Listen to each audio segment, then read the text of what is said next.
Hello बच्चों, नमस्कार, जय हिंद, वंदे मातरम। स्वागत है एक बार फिर से आप सभी प्यारे प्यारे बच्चों का दिल की गहराइयों से। आज के इस सेशन में बेटा हम लोग यहां पर खत्म करने वाले हैं अपना पूरा कंप्लीट चैप्टर, जिसका नाम होने वाला है 3 डायमेंशनल ज्योमेट्री। एक अच्छा चैप्टर, एक इंपॉर्टेंट चैप्टर। जैसे कि आप जानते हैं वेक्टर और 3D दोनों मिलाकर बेटा हम लोगों को 14 मार्क्स में देखने को मिलते हैं। वेक्टर का डिटेल वन शॉट मैंने ऑलरेडी अपलोड कर दिया, अब उसका ही आप एक्सटेंशन कह लीजिए 3 डायमेंशनल ज्योमेट्री। इस चैप्टर को बेटा हम लोग यहां पे पढ़ने वाले हैं। मान के चलिए बेटा इस चैप्टर से आप लोगों को एग्जाम में 6 नंबर तक के क्वेश्चन देखने को मिल जाए, क्या पता 7 नंबर का भी देखने को मिल जाए, क्या पता 5 भी देखने को मिल जाए। हो सकता है एग्जाम में आप लोगों को इस चैप्टर से केस स्टडी भी देखने को मिल जाए, कुछ भी हो सकता है यार। तो हमें इस चैप्टर को पढ़ना है, चैप्टर के अच्छे से सभी कॉन्सेप्ट्स को बेटा हम लोगों ने समझना है। देखो फॉर्मूला बेस्ड चैप्टर है और कॉन्सेप्चुअल चैप्टर है भाई। जरूरी नहीं एग्जाम में आपको एज इट इज एनसीईआरटी का क्वेश्चन देखने को मिले, बट जैसे एनसीईआरटी के क्वेश्चन है उनके जैसे क्वेश्चन आप लोगों को डिजिट्स बदलकर बेटा आप लोगों से पूछे जा सकते हैं। तो समझनी है वही चीजें बढ़िया से अच्छे से, ठीक है। सो गाइस 3 डायमेंशनल ज्योमेट्री की शुरुआत करेंगे। देखिए ऐसा है ना, जब तक हम क्लास 10th की मैथमेटिक्स पढ़ा करते थे तो वहां पर आया करता था हमारे पास 2D ज्योमेट्री। तब वहां पे हमारे पास आया करता था 2 डायमेंशनल ज्योमेट्री ही बेटा हमारे पास जो है आया करता था, 2D ज्योमेट्री, जिसमें हम लोग क्या बोलते थे कि यार 2 डायमेंशन जब आता है तो एक्स एक्सिस होता है, वाई एक्सिस होता है, 4 क्वाड्रेंट होते हैं, फर्स्ट, सेकंड, थर्ड और फोर्थ, जिसमें कि फर्स्ट क्वाड्रेंट में क्योंकि एक्स पॉजिटिव, वाई आपका पॉजिटिव, तो ये आपका पॉजिटिव पॉजिटिव आप लोगों को देखने को मिलता है। सेकंड क्वाड्रेंट में नेगेटिव पॉजिटिव, यहाँ थर्ड क्वाड्रेंट में नेगेटिव नेगेटिव, और वही फोर्थ क्वाड्रेंट में पॉजिटिव नेगेटिव आप लोगों को देखने को मिल जाया करता है, ठीक है। यहाँ पर आप लोगों ने डिस्टेंस फॉर्मूला पर आप लोगों ने सीखा था कि कोई 2 पॉइंट हैं अगर ए और बी, जिसमें ए के कोऑर्डिनेट्स अगर हैं let's say x1 y1, B point है जिसके कोऑर्डिनेट्स हैं x2 y2, तो ए और बी के बीच की डिस्टेंस बेटा आप लोग निकाल दिया करते थे। रूट के अंदर आप x2 माइनस x1 का होल स्क्वायर लगाते थे, फिर प्लस में y2 माइनस y1 का होल स्क्वायर बेटा आप लोग जो है लगाया करते थे। ये 10th तक हुआ करता था दोस्त, ये डिस्टेंस फॉर्मूला बेटा आप लोगों का 10th तक रहता था, ठीक है। ये 4 क्वाड्रेंट की बात आपके क्लास 10th तक रहा करती थी। इनफैक्ट आप लोगों ने सेक्शन फॉर्मूला भी पढ़ा था, वो भी इंटरनल डिवीजन वाला कॉन्सेप्ट बेटा आप लोगों ने यहां पर पढ़ा था। लेकिन जैसे ही बेटा हमारे पास 3 डायमेंशनल ज्योमेट्री आ जाती है, जैसे ही बच्चे हमारे पास 3D ज्योमेट्री आ जाया करती है, तो अब हम 4 क्वाड्रेंट तक सीमित नहीं रहते। अब हम सिर्फ 4 क्वाड्रेंट तक सीमित नहीं रहा करते दोस्त, अब हम 8 ऑक्टेंट तक हम लोग जो है एक्सपेंड कर दिया करते हैं। कि मान लीजिए भाई आप लोगों को अगर let's say x Y axis देखने को मिल रहा है, बट एक थर्ड डायमेंशन के तौर पर बेटा यहाँ पे जेड एक्सिस नाम की चीज भी हम लोगों को देखने को मिल जाया करती है। X axis, y axis, z axis, जिसमें ये आपका ओरिजिन ओ है जिसके कोऑर्डिनेट 0,0,0 है, ठीक है। सो अब इसके बारे में हालांकि 11th में पूरा चैप्टर हमारा हुआ करता था, बट अब ये है कि भाई कुल मिला के देखो बात क्या है कि अपना कोई भी पॉइंट जो होगा तो उस पे एक्स भी आएगा, वाई भी आएगा और जेड भी हम लोगों को देखने को मिलेगा। जबकि पहले क्या होता था कि अगर कहीं पे कोई पॉइंट है, लेट्स से पी, जिसके कोऑर्डिनेट्स हो सकते हैं एक्स कॉमा वाई, ये कोई पॉइंट है, तो x कॉमा वाई होने का मतलब क्या है कि अगर उस पॉइंट से अगर मैं नीचे की तरफ एक परपेंडिकुलर ड्रॉ कर दूं तो पक्की बात है यहां पर मेरे x की वैल्यू x होगी और y की वैल्यू 0 होगी।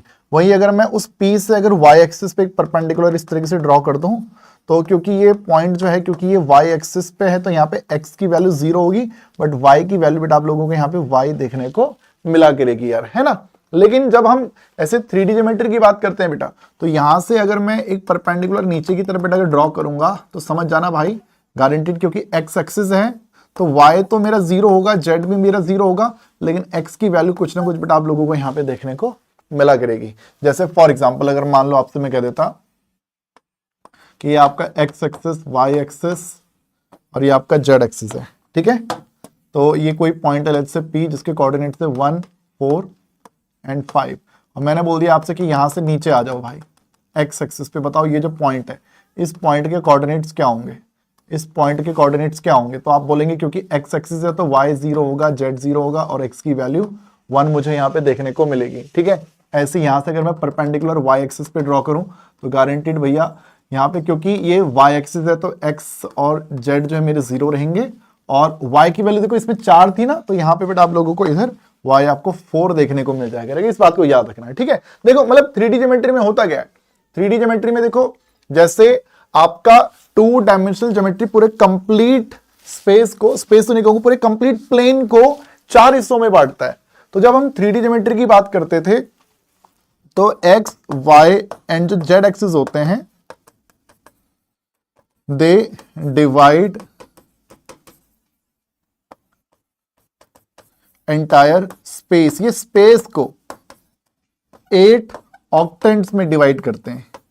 8 ऑक्टेंट्स में, 8 ऑक्टेंट में बेटा ये इनको डिवाइड किया करते हैं। 8 ऑक्टेंट बेटा, ऑक्टेंट कौन कौन से, octant first, second, third, fourth, fifth, sixth, seventh और 8। इस तरह से बेटा हमारे 8 ऑक्टेंट हुआ करते हैं, ठीक है। अगर वही x, y और z के अगर साइन की बात करी जाती है तो याद रखिएगा कि पहले जो 4 क्वाड्रेंट, पहले जो 4 ऑक्टेंट होते हैं, यहां पे z जो हमारा होगा ना बेटा वो पॉजिटिव होता है, यहां पे z हमारा पॉजिटिव हुआ करता है, जबकि आखिरी के 4 ऑक्टेंट में z हमारा नेगेटिव होता है।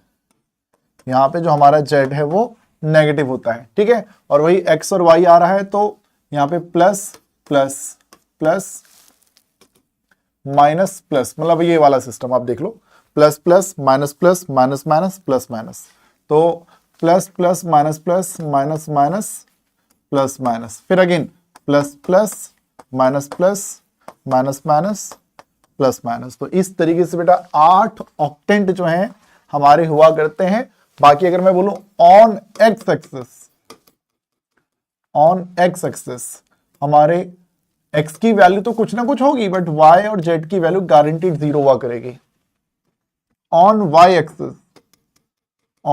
एक्सिस हमारे x की वैल्यू 0 होगी, हमारे z की वैल्यू 0 होगी, लेकिन y की कुछ ना कुछ वैल्यू रहेगी।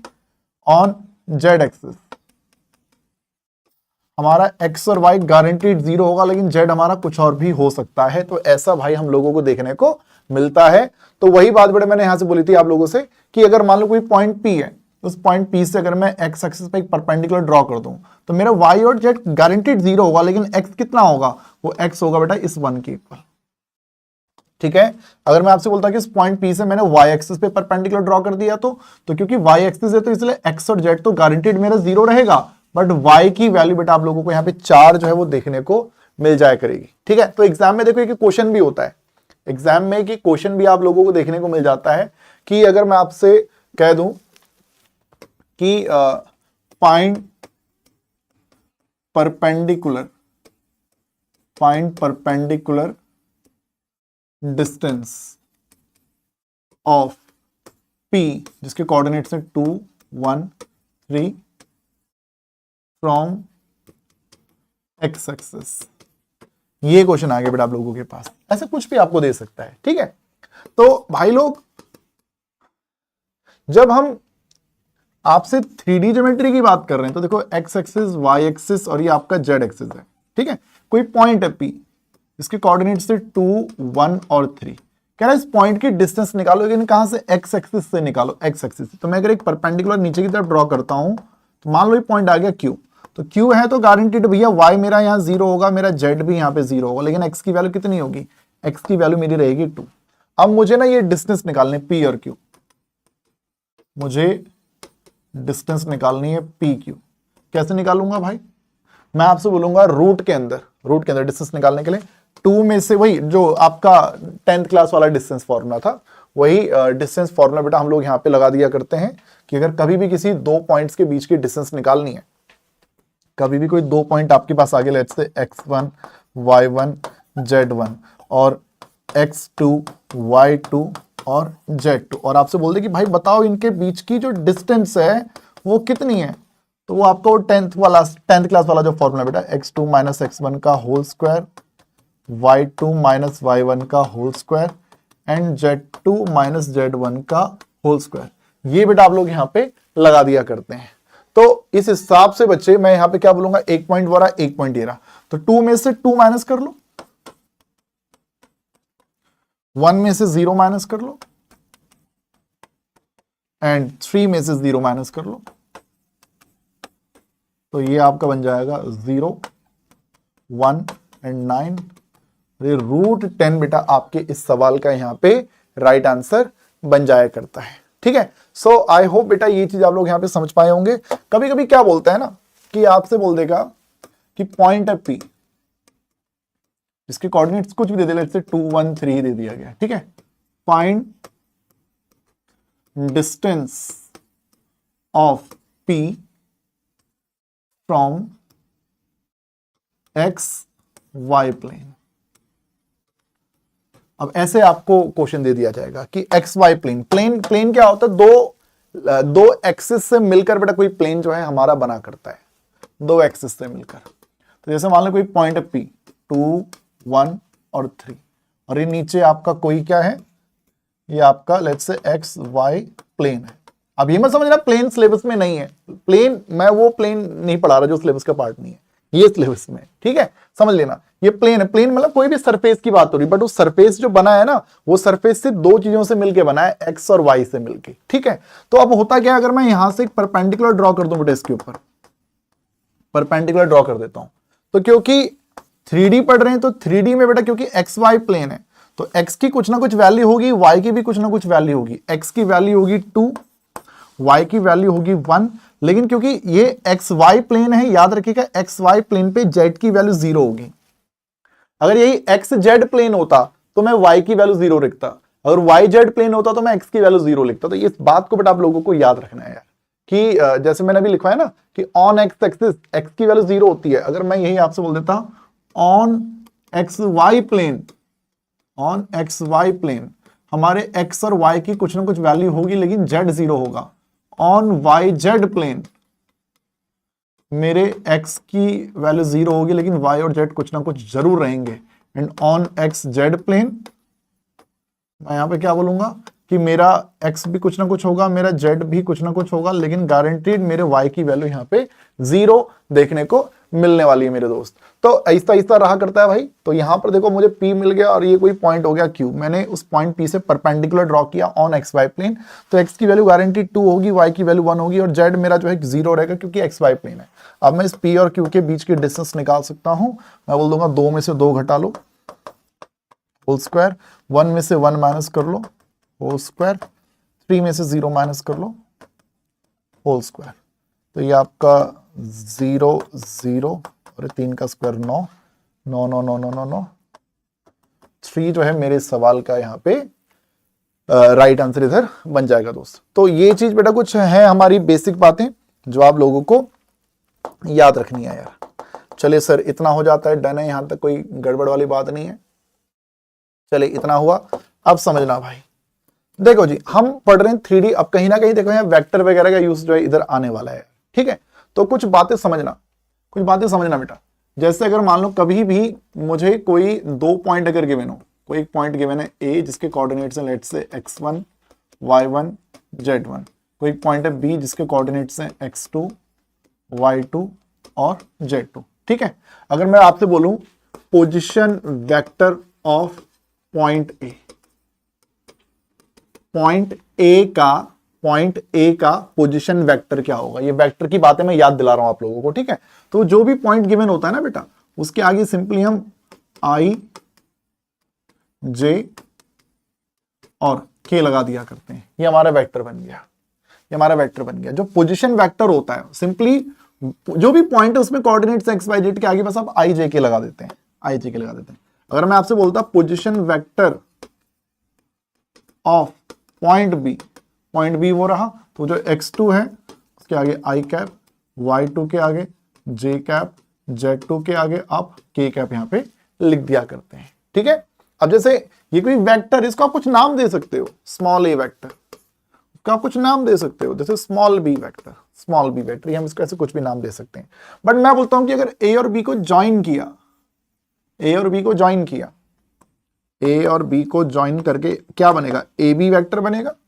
क्या बनेगा, ए बी वेक्टर, ए से लेके बी तक का कोई वेक्टर बनेगा। उसके लिए हम क्या करते हैं, ये ध्यान रखना, बी के वेक्टर में से ए के वेक्टर को माइनस कर देते हैं, पोजीशन वेक्टर ऑफ बी में से माइनस कर देते हैं पोजीशन वेक्टर ऑफ ए। आप ये कह लो, या फिर सिंपली आप बी का पोजीशन वेक्टर माइनस में उस ए का पोजीशन वेक्टर बेटा आप लोग लिख सकते हैं, या फिर सिंपली आप लोग x2 माइनस x1 आई कैप ले सकते हैं, y2 माइनस y1 जे कैप लिख सकते हैं, और z2 माइनस z1 इसे आप k कैप लिख सकते हैं। तो ये आपका बन गया ए बी वेक्टर। ये क्या बन गया भाई हमारा, ये बन जाता है ए बी वेक्टर। ये बन गया भाई ए बी वेक्टर। ठीक है, अब होता क्या है ना बच्चों, अगर मैं आपसे पूछूं कि एक डायरेक्शन रेशियो नाम का कॉन्सेप्ट आता था, डायरेक्शन रेशियोज, जिसको कि हम स्केलर कंपोनेंट कहकर भी बेटा हम वेक्टर में पुकार रहे थे। स्केलर कंपोनेंट्स वेक्टर की बातें भैया, है ना। तो स्केलर कंपोनेंट्स जो x2 माइनस x1 है, वो जो y2 माइनस y1 है, और वो जो z2 माइनस z1 है, ये जो है बेटा ये हमारे होते हैं डायरेक्शन रेशियोज। अगर कभी भी मुझे 2 पॉइंट गिवन हो, कभी भी 2 पॉइंट गिवन हो, तो उन 2 पॉइंट की हेल्प से आप बड़े इजीली जो है आप डायरेक्शन रेशियोज निकाल सकते हैं। बस दूसरे में से पहले वाले पॉइंट को माइनस करना है, इसका बहुत यूज करने वाले हैं भाई हम।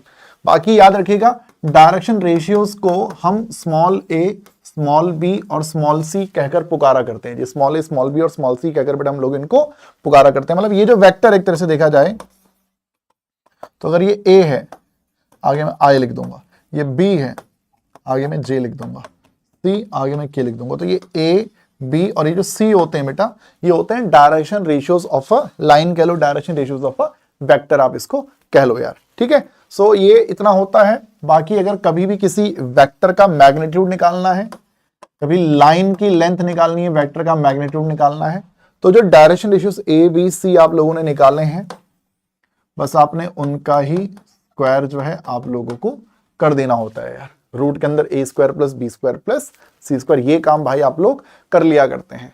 फिर बेटा मैं आप लोग को याद दिला दूं, एक डायरेक्शन कोसाइन नाम का कॉन्सेप्ट आता था, जिसमें मैं आपसे कहता था कि वेक्टर से जो यूनिट वेक्टर बनता है, किसी भी वेक्टर का जो यूनिट वेक्टर होता है, उस यूनिट वेक्टर में आई, जे और के कोएफिशिएंट्स को हम डायरेक्शन कोसाइंस कहते हैं। ठीक है ना। सो वो भी मैं याद दिला दूं कि एल, एम और एन, एलएमएन के थ्रू बेटा हम लोग डायरेक्शन कोसाइंस को रिप्रेजेंट करते थे। निकालने का तरीका होता था कि वो जो वेक्टर है, इस वेक्टर को यूनिट वेक्टर में कन्वर्ट कर दो। कैसे कन्वर्ट करोगे, इस पूरे वेक्टर को उसके मैग्नीट्यूड से डिवाइड कर दो, ए को भी डिवाइड कर दो, बी को भी डिवाइड कर दो, सी को भी डिवाइड कर दो, वो यूनिट वेक्टर बन जाएगा।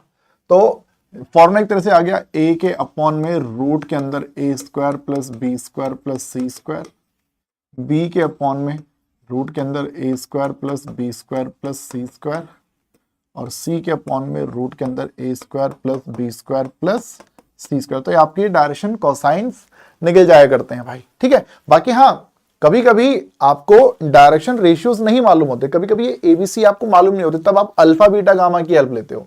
तो वहां पर आप फॉर्मूला यूज करते थे कॉस अल्फा, कॉस बीटा और cos gamma, cos alpha, cos beta, cos gamma. तो ये इस तरीके से बेटा आप लोगों के डायरेक्शन कोसाइन निकलते थे। एक ये तरीका था, एक ये तरीका था। बाकी एलिमेंट जो भी बेटा हमारे निकले हैं, इनमें खास बात देखने को मिलती थी कि l square plus M square plus N square जो होता था, इन तीनों के स्क्वायर का जो समेशन है वो इक्वल्स टू हमें 1 देखने को मिल जाया करता था यार। ठीक है, ठीक है जी।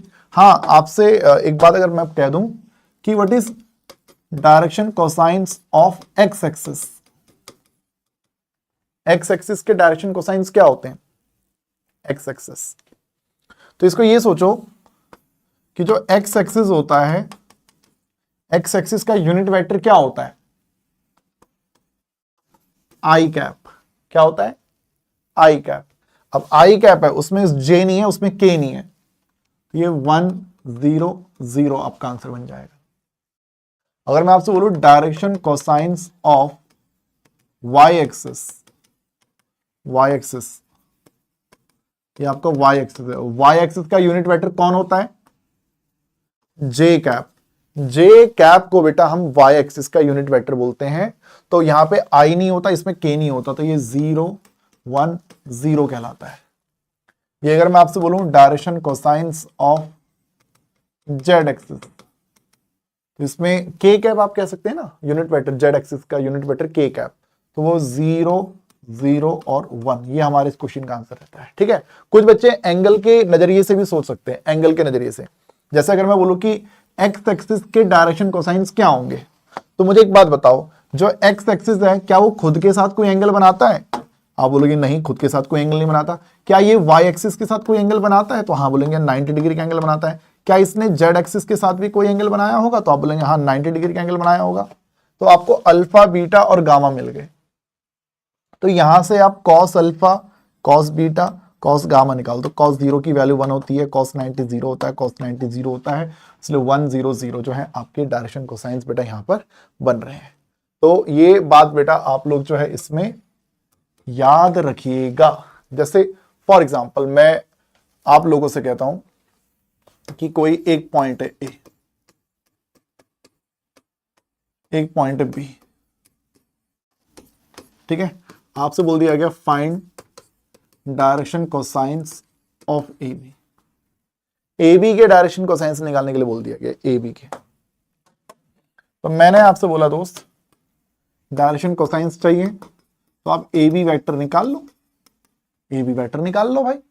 कैसे निकालोगे? 4 में से 2 माइनस करोगे, आई 5 में से 1 माइनस करोगे, जे 2 में से 3 माइनस करोगे,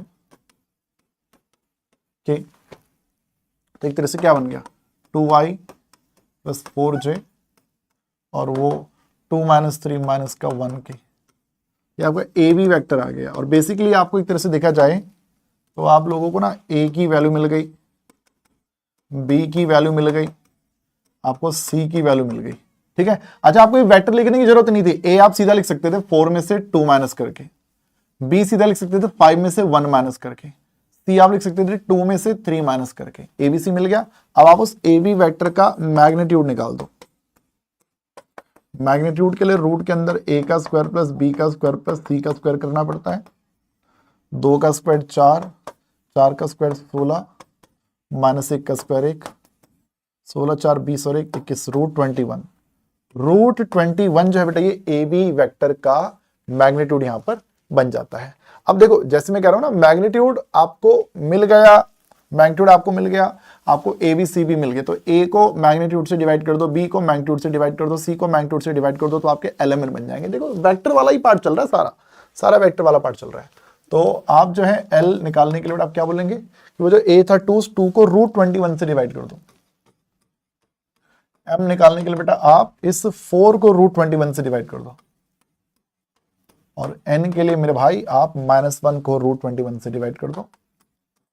तो ये आपके L, M और n की वैल्यू यहां से बन जाती है भाई। ठीक है ना। अब कभी कभी क्या होता है कि एक लाइन, एक आपसे क्वेश्चन मिलेगा, line makes angle 45 degree, 90 degree and 135 degree with 3 coordinate axis. अब बोल दिया गया फाइंड करो उसके डायरेक्शन कोसाइंस। आपको डायरेक्शन कोसाइंस फाइंड करने के लिए बोल दिया गया। क्या बोल रहा है, कोई लाइन है जो 3 कोऑर्डिनेट एक्सिस के साथ ये एंगल बनाती है। मतलब क्या इसका कि आपको अल्फा दे रखा है, एक्स एक्सिस के साथ 45 डिग्री का एंगल बन रहा है, वाई एक्सिस के साथ 90 डिग्री का एंगल बन रहा है एंड जेड एक्सिस के साथ हमारा 135 डिग्री का एंगल बन रहा है। तो मेरे जो डायरेक्शन कोसाइंस है वो कॉस अल्फा, कॉस बीटा और कॉस गामा बन जाएंगे। कॉस 45 की वैल्यू 1 में रूट 2, कॉस 90 की वैल्यू 0, कॉस 135 की वैल्यू इसको हम ब्रेक कर लेंगे 180 माइनस 45 में, तो माइनस का कॉस 45 बनेगा, माइनस कॉस 45 में माइनस में 1/√2 बन जाएगा। तो ये दोस्त ये जो आपके एल एम एन जो है ये यहाँ पे निकल जाते हैं। ठीक है ना। बाकी देखो इसमें एक बात याद रखना यार, मतलब मुझे कभी भी देखो 2 पॉइंट्स मुझे गिवन हो तो मैं डायरेक्शन रेशियोज निकाल सकता हूं, मैं उस लाइन के डायरेक्शन कोसाइंस निकाल सकता हूं। मुझे एंगल गिवन हो अल्फा बीटा गामा तो भी मैं डायरेक्शन कोसाइंस निकाल सकता हूं। ठीक है ना, कोई दिक्कत वाली बात नहीं है। अब इसमें एक बात याद रखना कि अगर कभी 2 लाइन है, इफ 2 लाइंस आर पैरेलल, अगर कभी भी दो लाइन आपस में पैरेलल हो जाए, दो अलग अलग लाइन है, एक लाइन ये रही और एक लाइन ये रही, दो लाइन आपस में पैरेलल हो जाए, मान लो पहली लाइन है लेट्स से एक वेक्टर, इसमें है a1i b1j c1k, और दूसरी लाइन है बी वेक्टर जो है a2i b2j c2k। तो यहां पर याद रखना जो पहली लाइन होगी ना वो दूसरी लाइन का लैम्डा टाइम्स हुआ करेगी, पहली लाइन दूसरी लाइन का लैम्डा टाइम्स हुआ करेगी। लैम्डा टाइम्स ये चीज हमने वेक्टर में अच्छे से समझी थी, तो वही बात हम लोगों ने यहां पे देखी है। बाकी इसमें एक बात और आती थी कि आप a1 और a2 का रेशियो भी निकाल सकते हो, आप b1 और b2 का रेशियो भी निकाल सकते हो, आप c1 और c2 का रेशियो भी निकाल सकते हो। ये रेशियो भी बेटा आप लोगों को सेम देखने को मिलता है, ये अलग देखने को नहीं मिला करता भाई, ठीक है ना। बाकी हाँ जैसे यहां पैरेलल है, अगर मैं बोलता इफ टू लाइंस आर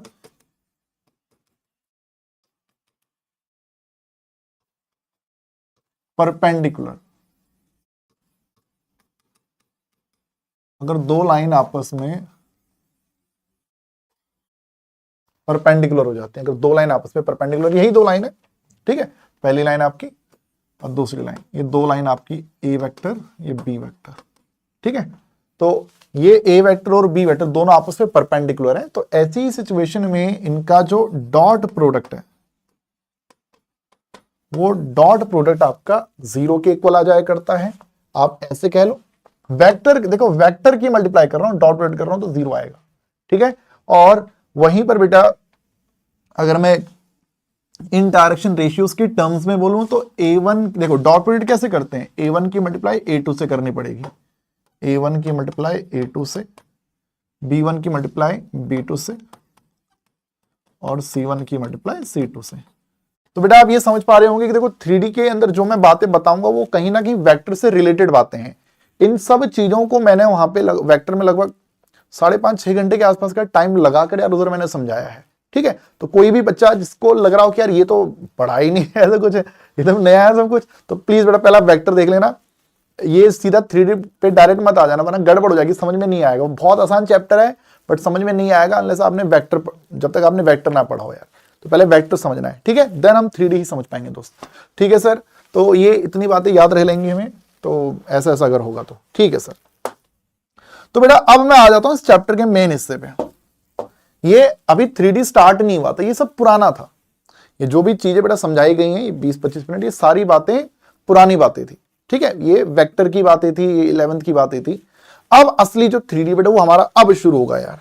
देखो इस चैप्टर में क्या होगा, इस चैप्टर में हमको पढ़ना है इक्वेशन ऑफ अ लाइन। हमें इस चैप्टर में पढ़ना है भाई क्या, equation of a line in 3D geometry. किसी लाइन की इक्वेशन कैसे निकाली जाती है इन 3 डायमेंशनल ज्योमेट्री।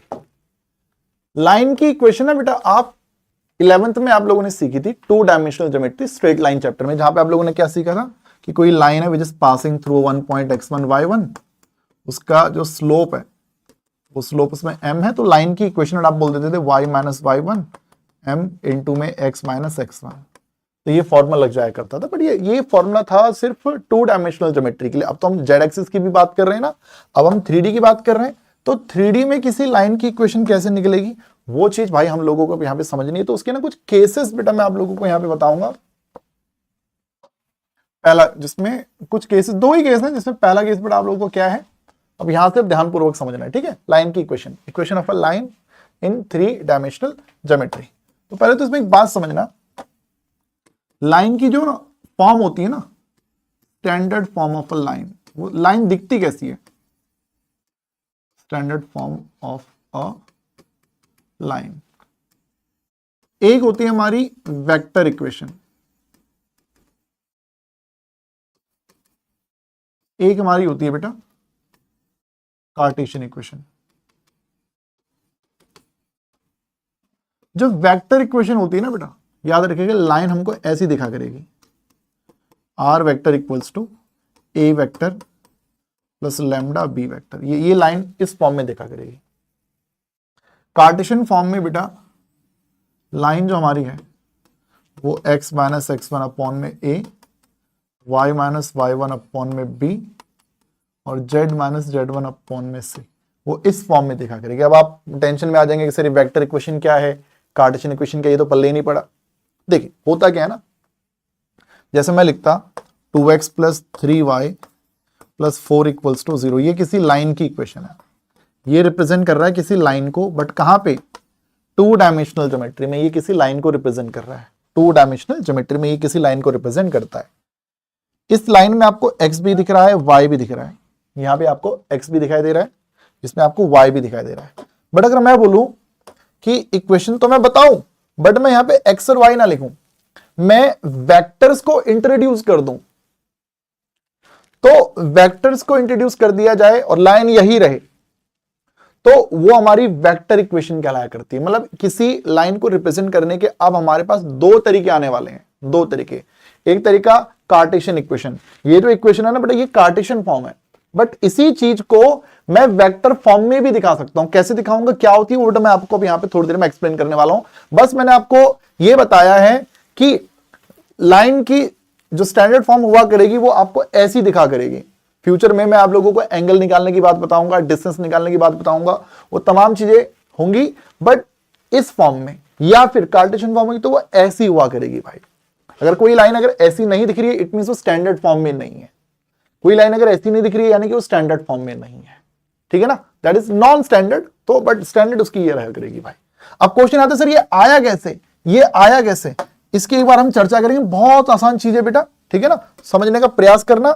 और थोड़ा सा सर में भी हो सकता है कि अजीब सा लगे कि सर ये क्या बता दिया सर आपने, बट जब क्वेश्चन करेंगे आप तो आप सर वाह इतना आसान है ये तो, है ना। देखेगा बच्चे, इक्वेशन फाइंड करने का बेटा मैं आपको बता रहा हूं case one, equation of a line when it passes through one given point A with the coordinates x1, y1, z1 and a parallel vector B AI plus BJ plus CK is also given। चलिए अब देखना बेटा, तो मैंने तुमसे कहा भाई कि एक काम करते हैं ना, एक पॉइंट है A जिसके कोऑर्डिनेट्स हैं x1, y1, z1। मैं कह रहा हूं भाई इस लाइन, इस पॉइंट से जाने वाली लाइन की इक्वेशन निकालो। तो तुमने कहा सर कि आप कैसी बात कर रहे हैं, किसी एक पॉइंट से जाने वाली लाइन की इक्वेशन निकालनी है, तो एक पॉइंट से तो इनफाइनाइट लाइन पास करती हैं, आप कौन सी वाली लाइन की बात कर रहे हो, इसकी इसकी इसकी किसकी बात कर रहे हो आप। मैंने भाई बात तो सही है तुम्हारी, तो मैं क्या करूं, तो तुमने मुझसे कहा कि सर देखो आप अगर चाहते हो कि इस पॉइंट से कोई लाइन जाए तो उस लाइन का कोई डायरेक्शन भी होना चाहिए। जैसे क्लास 11th में होता था, जैसे क्लास 11th में होता था कि कोई पॉइंट होती थी, कोई लाइन होती थी जिसके ऊपर एक पॉइंट होता था, वहां से जाने वाले लाइन की इक्वेशन निकालनी होती थी, बट हमें ना क्वेश्चन में उसका स्लोप भी दिया होता था, स्लोप, वो स्लोप हमें डायरेक्शन बताता था। बट यहां पे देखो स्लोप नाम की कोई चीज तो आपने हमें पढ़ाई नहीं है, बट हमें डायरेक्शन चाहिए। हमें यह जानना है कि जो लाइन इस पॉइंट से पास कर रही है वो किस दिशा में जा रही है, हमें डायरेक्शन भी बताओ। तो गाइस मैंने आप लोगों को यहां पर ना डायरेक्शन बताने के लिए एक वेक्टर दे दिया, मैंने कह दिया जी एक बी वेक्टर नाम की चीज है, ए आई बी जे एंड सी के। मैंने आपसे कहा भाई कि आप लोग ना इस वेक्टर की दिशा में जाओ, इस वेक्टर की दिशा में, तो तुमने कहा लो सर उसकी दिशा में चले गए। मैंने कहा नहीं नहीं नहीं नहीं नहीं नहीं, यहां नीचे समझ जाओ, जाना यहीं से ही है, इधर से ही जाना है, बट उसकी दिशा में जाना है। तुमने कहा ठीक है सर ऐसी क्या बात है, मुश्किल काम थोड़ी है। लो सर हमारी बन गई लाइन, ये लाइन बन गई। देख लो अब आप ध्यान से, ये जो लाइन है वो इस पॉइंट से पास कर रही है, करेक्ट, जो पॉइंट सर आपने बोला था उसी पॉइंट से देखो ये लाइन पास कर रही है, एंड यस ये लाइन इस वेक्टर की ही दिशा में जा रही है, ये लाइन इस वेक्टर के ही पैरेलल जा रही है, करेक्ट है। तो गाइस ये चीज क्वेश्चन में हमेशा हमें गिवन हुआ करेगी और ये चीज हमें क्वेश्चन में हमेशा गिवन हुआ करेगी। ये इन दो चीजों की आवश्यकता है। कभी भी किसी लाइन की इक्वेशन निकालनी हो तो हमें दो चीजें चाहिए होती हैं। क्या?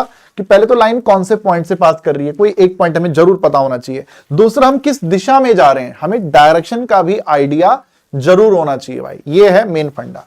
तो अब ना मेरे दोस्त, लाइन की इक्वेशन का हम देखो क्या करने वाले हैं। यहां पे मुझे लाइन की इक्वेशन चाहिए थी। ये लाइन है, मान लेते हैं कि इस लाइन के ऊपर एक पॉइंट है R, जिसके कोऑर्डिनेट्स हैं x, y और z। ये एक ऐसा पॉइंट है जो हम लोगों ने एज्यूम किया है इस लाइन के ऊपर। ये हमने क्या किया है? एज्यूम किया है। This is some general point, general point जो हमने एज्यूम किया कि वो इस लाइन के ऊपर है। ठीक है। जैसे आप मुझे एक बात बताओ, जब आप 2D ज्योमेट्री की बात करते हो कि लो भाई ये कोई पॉइंट है 1,2 और इसका स्लोप है लेट्स से 5, तो इसकी इक्वेशन आप कैसे निकालते थे? इक्वेशन निकालने के लिए आप उसके ऊपर पहले एक पॉइंट एज्यूम करते थे x, y। तब आप इस y में से 2 माइनस करते थे, x में से 1 माइनस करते थे, तो ये आपका बनता था स्लोप। और इस स्लोप को आप एक्चुअल स्लोप के इक्वल रख दिया करते थे, तब जाके इसको सॉल्व करके आपके लाइन की इक्वेशन बनती थी। और दोस्त, लाइन की ही बात नहीं है, अगर आपको सर्कल की भी इक्वेशन निकालनी हो, एलिप्स की भी इक्वेशन निकालनी हो, हाइपरबोला की इक्वेशन निकालनी हो, पैराबोला की इक्वेशन निकालनी हो, इक्वेशन जब जब निकालनी होती है तो उस कर्व के ऊपर ना एक पॉइंट हमेशा हमें एज्यूम करना पड़ता है। क्या point? x, y।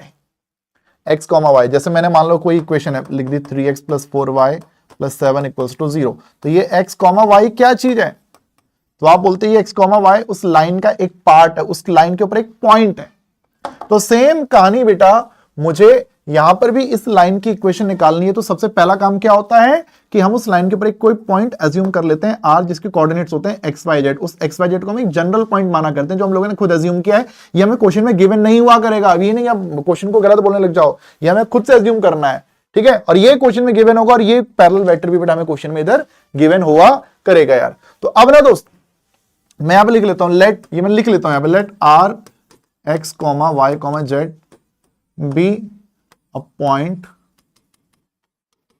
on the line। ठीक है। अब मुझे एक बात बताओ, क्योंकि ये r जो है ये इस लाइन के ऊपर है, तो इस a को और उस r को ज्वाइन करने पे आप लोगों का एक वेक्टर बनेगा AR वेक्टर। इस a और उस r को ज्वाइन करने पे क्या बनेगा? एक AR वेक्टर नाम की चीज बनेगी। बोलो हाँ या ना? a और r को ज्वाइन करोगे तो AR वेक्टर बनेगा। अब मुझे बताओ, क्योंकि ये लाइन इस नीचे वाले b वेक्टर के पैरेलल या उसके डायरेक्शन में है, तो AR वेक्टर और ये b वेक्टर, इन दोनों का डायरेक्शन भी तो सेम हो जाएगा। बोलो भाई यस। यस, इस वेक्टर का और इस वेक्टर का दोनों का डायरेक्शन सेम हो जाएगा कि नहीं हो जाएगा? हाँ, वो भी उस तरफ और ये भी उस तरफ। तो मैं यहां लिख लेता हूं AR vector and b vector both are in same direction. आप इन्हें पैरेलल भी बोल सकते हैं ना, पैरेलल वेक्टर। अब मुझे बताओ, अगर एक वेक्टर दूसरे वेक्टर के पैरेलल होता है, अगर एक वेक्टर दूसरे वेक्टर के पैरेलल होता है, तो क्या मैं कह सकता हूं कि अगर AR और वो B अगर पैरेलल हैं, तो पक्की बात है एक वेक्टर उस दूसरे वेक्टर का लैम्डा टाइम्स होगा। एक वेक्टर दूसरे वेक्टर का लैम्डा टाइम्स हो जाएगा, लैम्डा टाइम्स। बोलो भाई हाँ या ना? लैम्डा टाइम्स हो जाएगा। डन है सर। अब सर क्वेश्चन आता है, इस AR वेक्टर को आप कैसे फाइंड करोगे? AR वेक्टर को आप कैसे फाइंड करोगे? तो तरीका क्या होता है, जो मैंने आप लोगों को स्टार्टिंग में भी बताया था अभी थोड़ी देर पहले, कि यार अगर ऐसा है ना, कोई एक पॉइंट A दे रखा है, एक पॉइंट B दे रखा है, और आपको AB वेक्टर बनाना है, AB वेक्टर बनाना है, तो आप उस B के पोजीशन वेक्टर में से माइनस कर दो A का पोजीशन वेक्टर, यानी B, स्मॉल b में से माइनस कर दो स्मॉल a। करेक्ट है? तो वही काम बेटा मैं यहां पे इधर करने वाला हूं।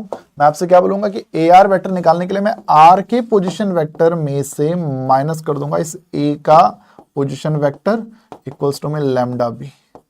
Guys, R minus A vector equals to lambda B vector, और इसी चीज को हम क्या ले देते हैं, R vector equals to A को राइट में भेज दो, A प्लस में लैम्डा B।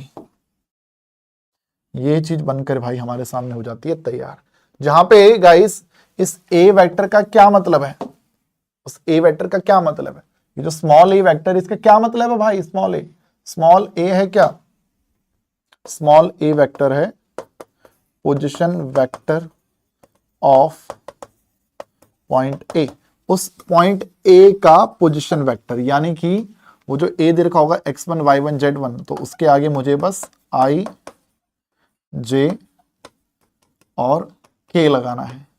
अच्छा सर, उस r वेक्टर का क्या मतलब है सर, r वेक्टर का मतलब है उस r का position vector of point r, यानी उस x y z के आगे मुझे बस i j और k लगाना है, तो ये r वेक्टर। सर उस b वेक्टर का क्या मतलब है, b वेक्टर का मतलब है ai plus bj plus c के, this is given parallel vector, ये हमें डायरेक्शन बताता है कि किस दिशा में जाना है। तो भाई ये हमारी लाइन की इक्वेशन बन गई है। मैं इस पे अभी दोबारा आऊंगा, अभी मैं भी इस चीज को, इसके ऊपर अभी बहुत सारे एग्जांपल मैं कराऊंगा, फिलहाल अभी देखते रहना बेटा। जैसे मेरा r vector equals to A plus lambda b बना है, इसको मैं लिख सकता हूं क्या, आर वेक्टर इक्वल्स टू, अच्छा आर माइनस ए वेक्टर इसको कह सकता हूं बेटा। या फिर मैं आपसे एक चीज कह लेता हूं ना, कि जो हमारे दो पैरेलल वेक्टर थे ए आर और बी, दो हमारे क्या है पैरेलल वेक्टर है ए आर और बी, जो हमारे ए आर वेक्टर है और जो बी वेक्टर है बोथ क्या है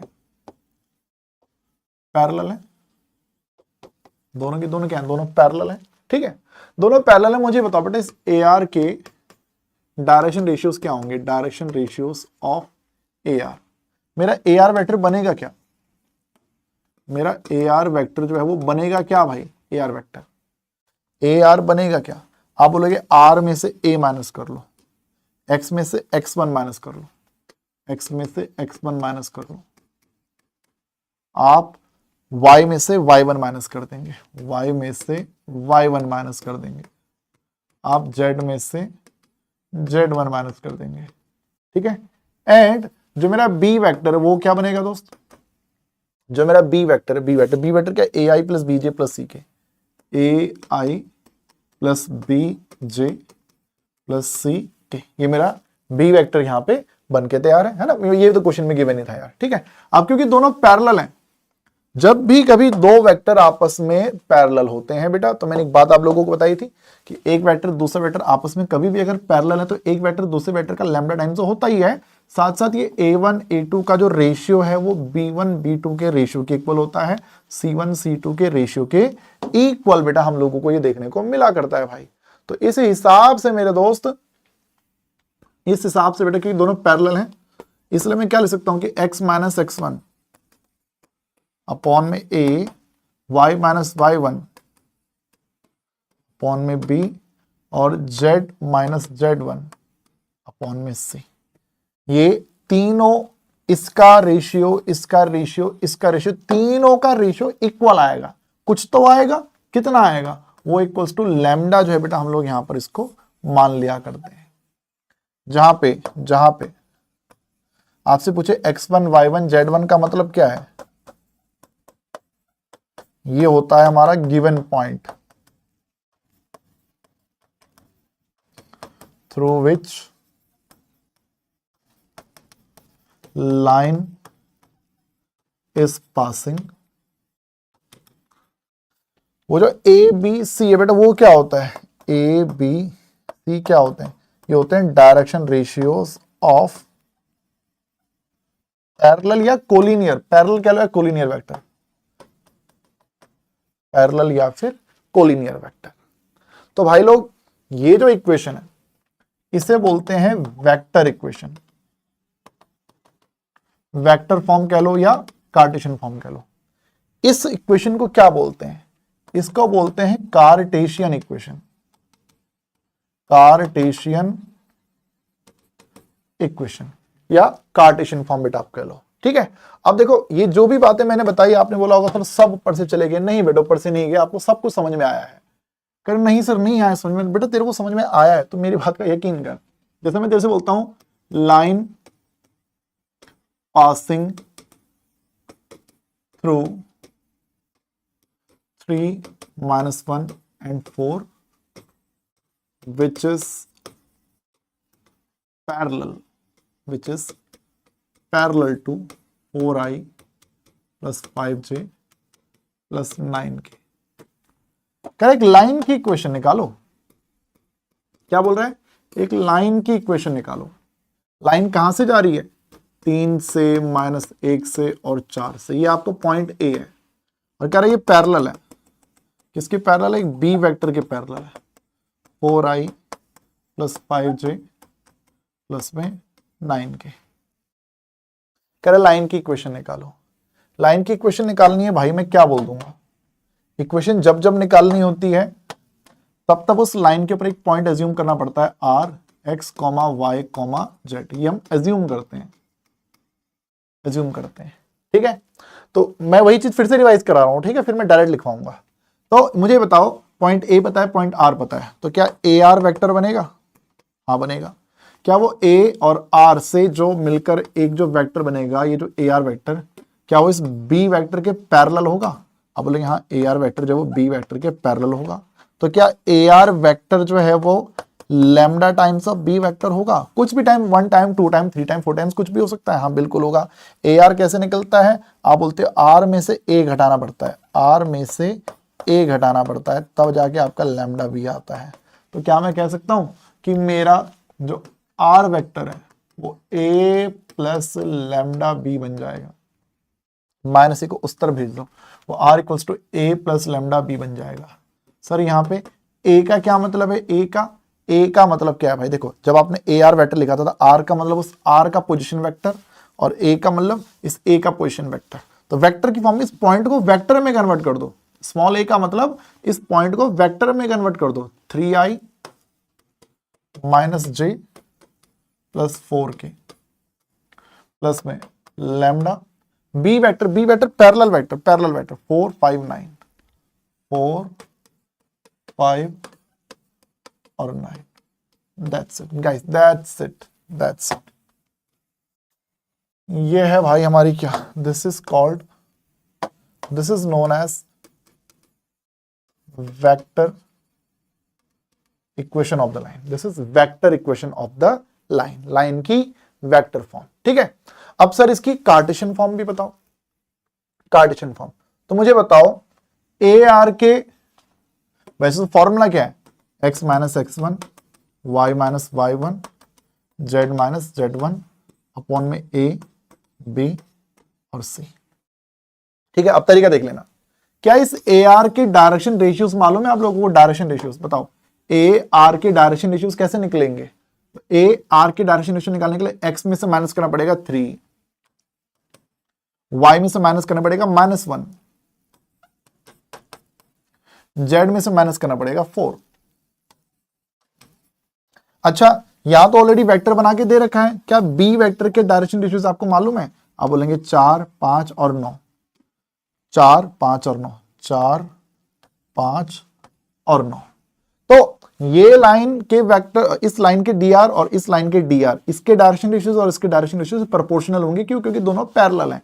तो इसका रेशियो, इसका रेशियो, इसका रेशियो एक दूसरे के इक्वल होंगे और इसे इक्वल्स टू हम लिख लेंगे लैम्डा। गाइस ये हमारी बन चुकी है Cartesian form. This is the Cartesian form of the line. वो वेक्टर फॉर्म, ये नीचे आपकी क्या बन गई? Cartesian form. तो भाई लोग, वेक्टर कार्टेशियन, वेक्टर में ये जो 3i minus j plus 4k, तो वो 3 माइनस 1 4 क्या है? 3 माइनस 1 4 ये बताता है पॉइंट जहां से लाइन जा रही थी, ठीक है? अच्छा, 4i 5j 9k, वो 4 5 9 क्या बता रहे हैं? वो बताता है पैरेलल वेक्टर।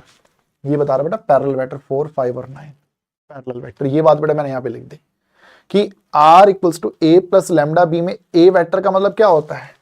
ए वेक्टर का मतलब होता है position vector of point A, जो पहला पॉइंट होता है ना जहां से लाइन पास करती है, उसका पोजीशन वेक्टर। उस बी वेक्टर का मतलब क्या होता है? बी वेक्टर का मतलब पैरेलल वेक्टर, ठीक है? तो ये चीज रहा करती है भाई। फिर गाइस देखो, मैंने x में से 3 माइनस किया, -1 को माइनस किया, 4 को माइनस किया। 3 -1 और वो जो 4 है वो है आपका पॉइंट जहां से लाइन पास कर रही है।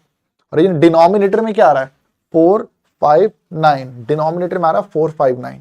तो डिनोमिनेटर में वो जो 459 है वो डिनोमिनेटर जो होता है बेटा एबीसी, वो डीआर, वो डायरेक्शन रेशियोज होते हैं किसके, पैरेलल वेक्टर के। पैरेलल वेक्टर के जो डायरेक्शन रेशियोज होते हैं, पैरेलल वेक्टर के जो डायरेक्शन रेशियोज होते हैं एबीसी, वो डिनोमिनेटर में दिखते हैं।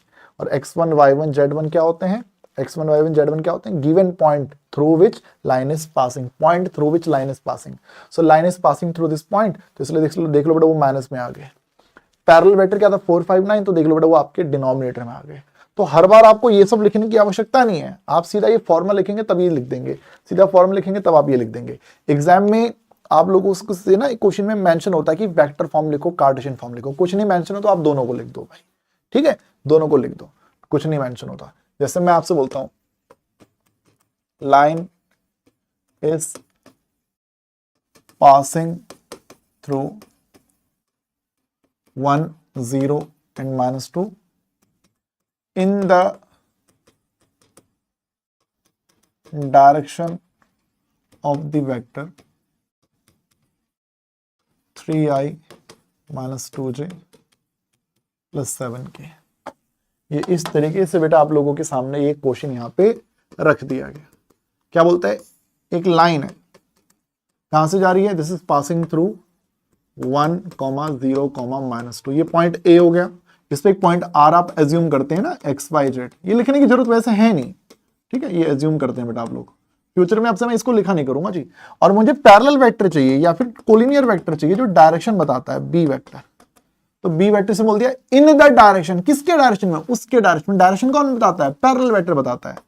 3i - 2j प्लस में 7 का, तो ये चीज बेटा मैंने यहां पे लिख दी।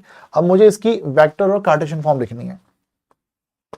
तो वेक्टर फॉर्म का फॉर्मूला है भाई r = a plus lambda b।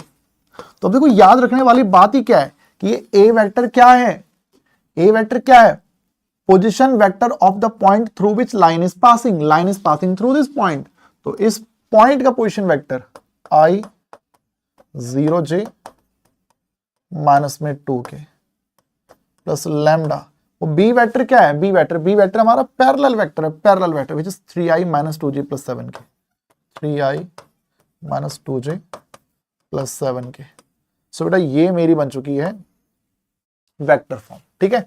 अब बात करते हैं कार्टेशियन फॉर्म की, अब बात करते हैं किसकी, कार्टेशियन फॉर्म की। तो कार्टेशियन फॉर्म के लिए बेटा फॉर्मूला क्या हमारा, x - x1 y - y1 z - z1 और डिनोमिनेटर में a b c।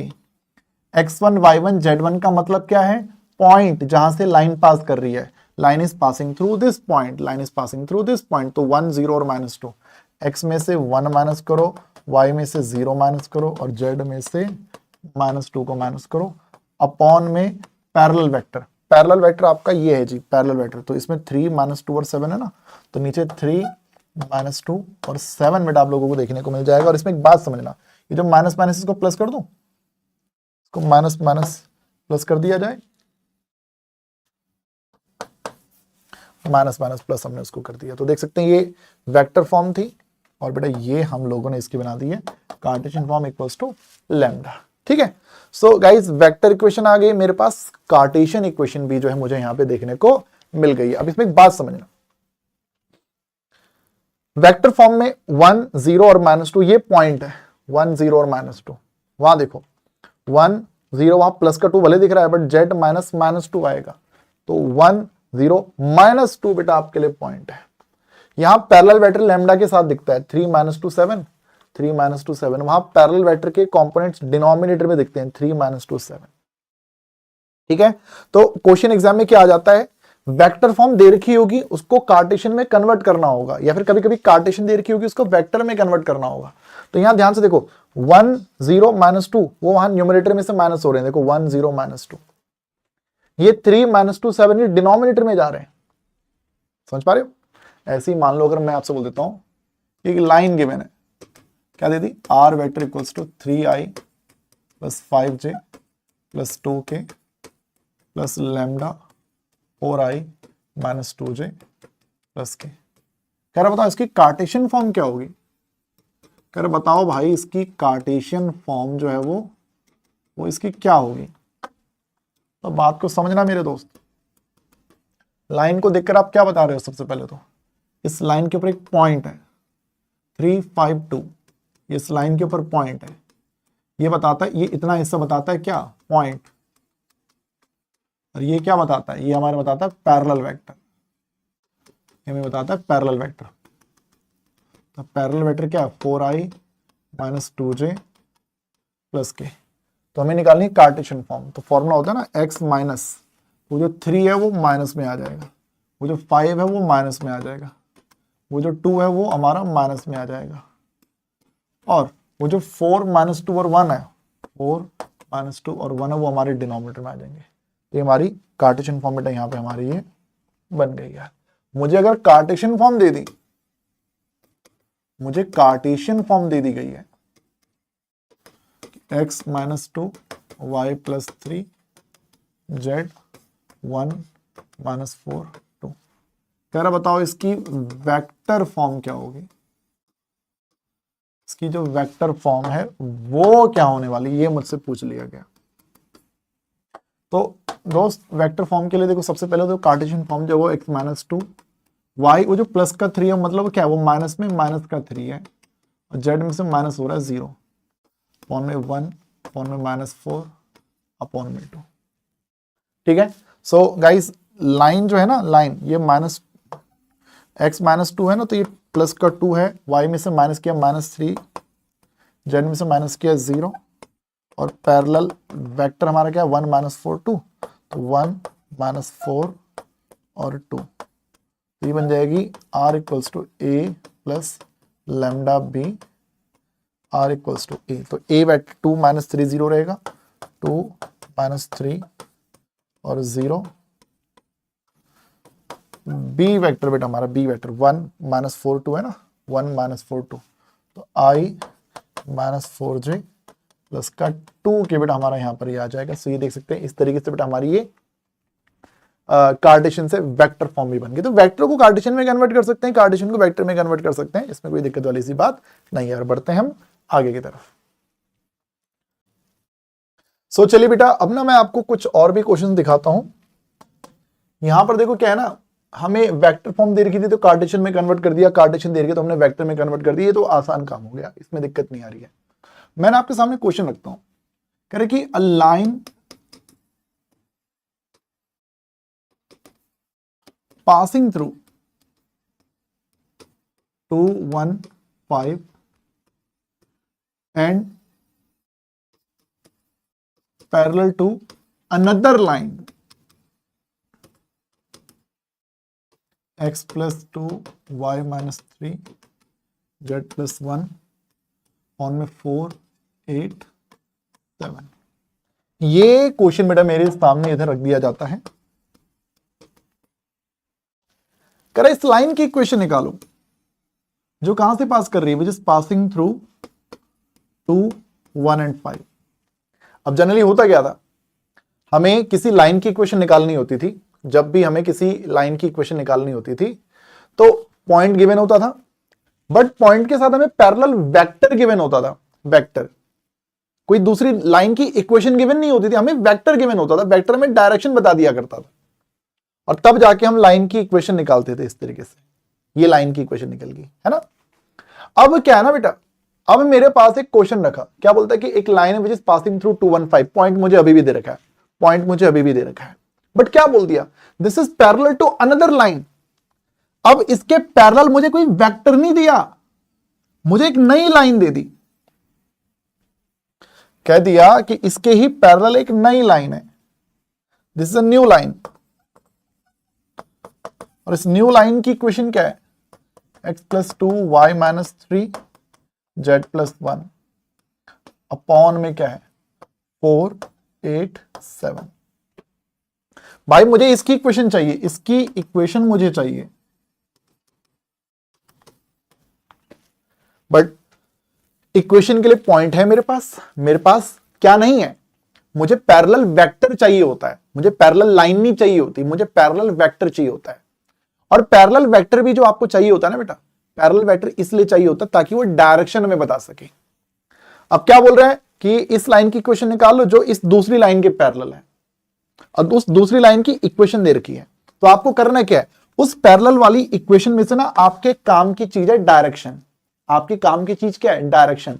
अब मुझे एक बात बताओ बेटा, जब भी वो जो पैरेलल वेक्टर होता है 3 - 2 7, वो डायरेक्शन तो पैरेलल वेक्टर बताता है ना। डायरेक्शन कौन बताता है, पैरेलल वेक्टर बताता है। ये पैरेलल वेक्टर 3 - 2 7 ये डिनोमिनेटर में होता है।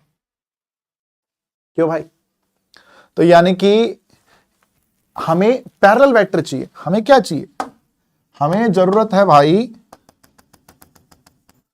पैरेलल वेक्टर की जो हमें डायरेक्शन बताएगा, डायरेक्शन।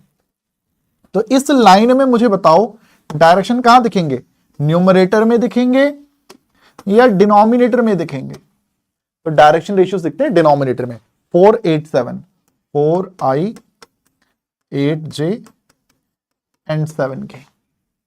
तो भाई उस लाइन की इक्वेशन आ जाएगी r equals to a plus lambda भी है ना। तो r equals to a point हो गया 215 2i plus j plus 5k, lambda b क्या हो गया बेटा, b 4i 8j 7k, 4i 8j 7k। और कार्टेशियन फॉर्म में भी लिख सकते हो बेटा आप इसको, कार्टेशियन फॉर्म में भी लिख सकते हो। कार्टेशियन फॉर्म 215 है ना, तो x - 2 y - 1 z - 5 और पैरेलल वेक्टर है 4 8 7। ठीक है, 4 8 7। तो देख सकते हैं वो पैरेलल वेक्टर 4 8 7 आपको डिनोमिनेटर में देखने को मिलेगा।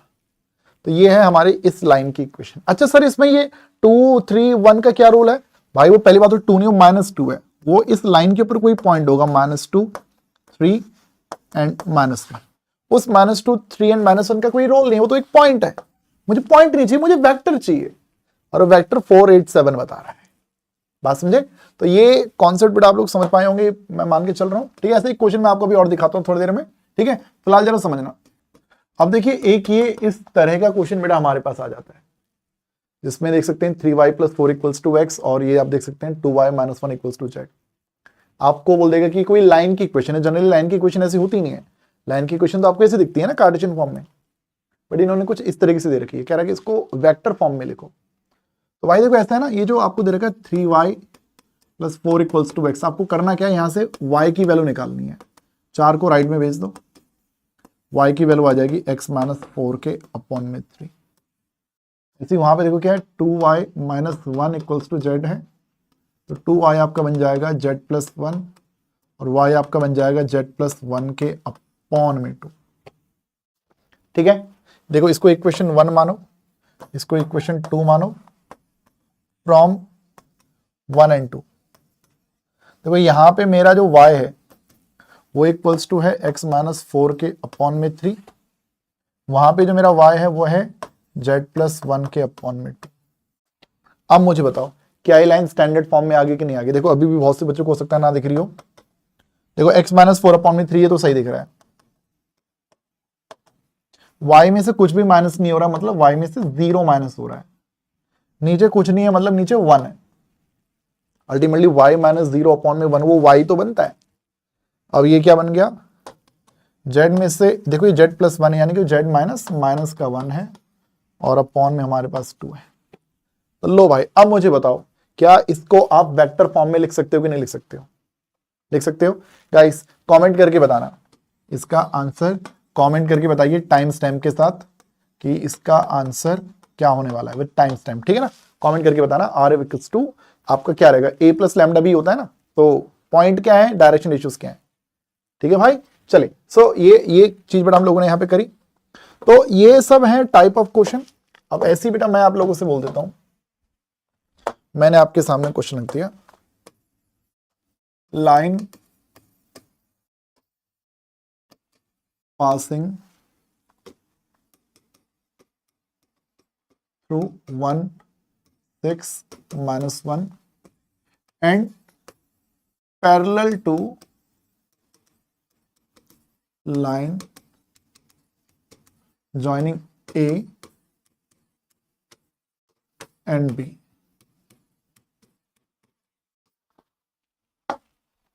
लो भाई, मुझे उस लाइन की इक्वेशन निकालनी है। कौन सी लाइन? Which is passing through 1 6 -1। ठीक है, बट ये लाइन देखो, मुझे पैरेलल वेक्टर चाहिए, तो इसने क्या बोला, ये पैरेलल है किसकी? दूसरी लाइन के, जो ए और बी को ज्वाइन करने से बनती है। ए क्या है? 0 0 3, बी क्या है? 4 2 और 8। मुझे ऊपर वाली लाइन की इक्वेशन निकालनी है, बट ये ऊपर वाली जो लाइन है वो इस नीचे वाली लाइन के पैरेलल है। तो देखो पॉइंट है मेरे पास, मुझे पैरेलल वेक्टर चाहिए, तो parallel vector A B vector निकाल दो, ए बी वेक्टर निकाल दो यहां से। बी माइनस ए कर लो, 4 -0, 2 -0 कर लो, और 8 -3 कर लो, 4i 2j और प्लस में 5 के, this is A B vector. तो लो भाई, ये आपके लिए यहाँ पे बी वेक्टर का काम करेगा, पैरेलल वेक्टर। ये आपके लिए यहाँ पे अब पैरेलल वेक्टर का काम करेगा। ठीक है, तो लाइन क्या बन जाएगी? पॉइंट वो दे रखा था 1 6 -1, तो 1 6 और माइनस का 1 अपॉन में पैरेलल वेक्टर। पैरेलल वेक्टर ये रहा ए बी के क्या है कंपोनेंट्स? 4 2 5। तो लो भाई 4 2 5, इसको वेक्टर में भी कन्वर्ट कर सकते हो अगर करना चाहो तो, मैंने कार्टेशियन में लिख दिया। वैसे एग्जाम में अगर कुछ ना बोलो तो आप दोनों में लिखना भाई। ठीक है, तो ये चीज बेटा हमारी बनती है। देखिए, तो ये तमाम केसेस बेटा मैंने आप लोगों को बताए, ये तमाम केसेस बेटा मैंने आप लोगों को यहां पर बता दिए हैं। कौन से? When equation of a line when it is passing through one given point and parallel to one given vector. एक पॉइंट गिवन होगा और एक पैरेलल वेक्टर मुझे क्वेश्चन में गिवन होगा, तो ये सब चीज हम कर लिया करते हैं। बट इसमें ना बेटा भाई केस 2 आता है। केस 2 इक्वेशन ऑफ लाइन मुझे चाहिए when it passes through two given points A and B।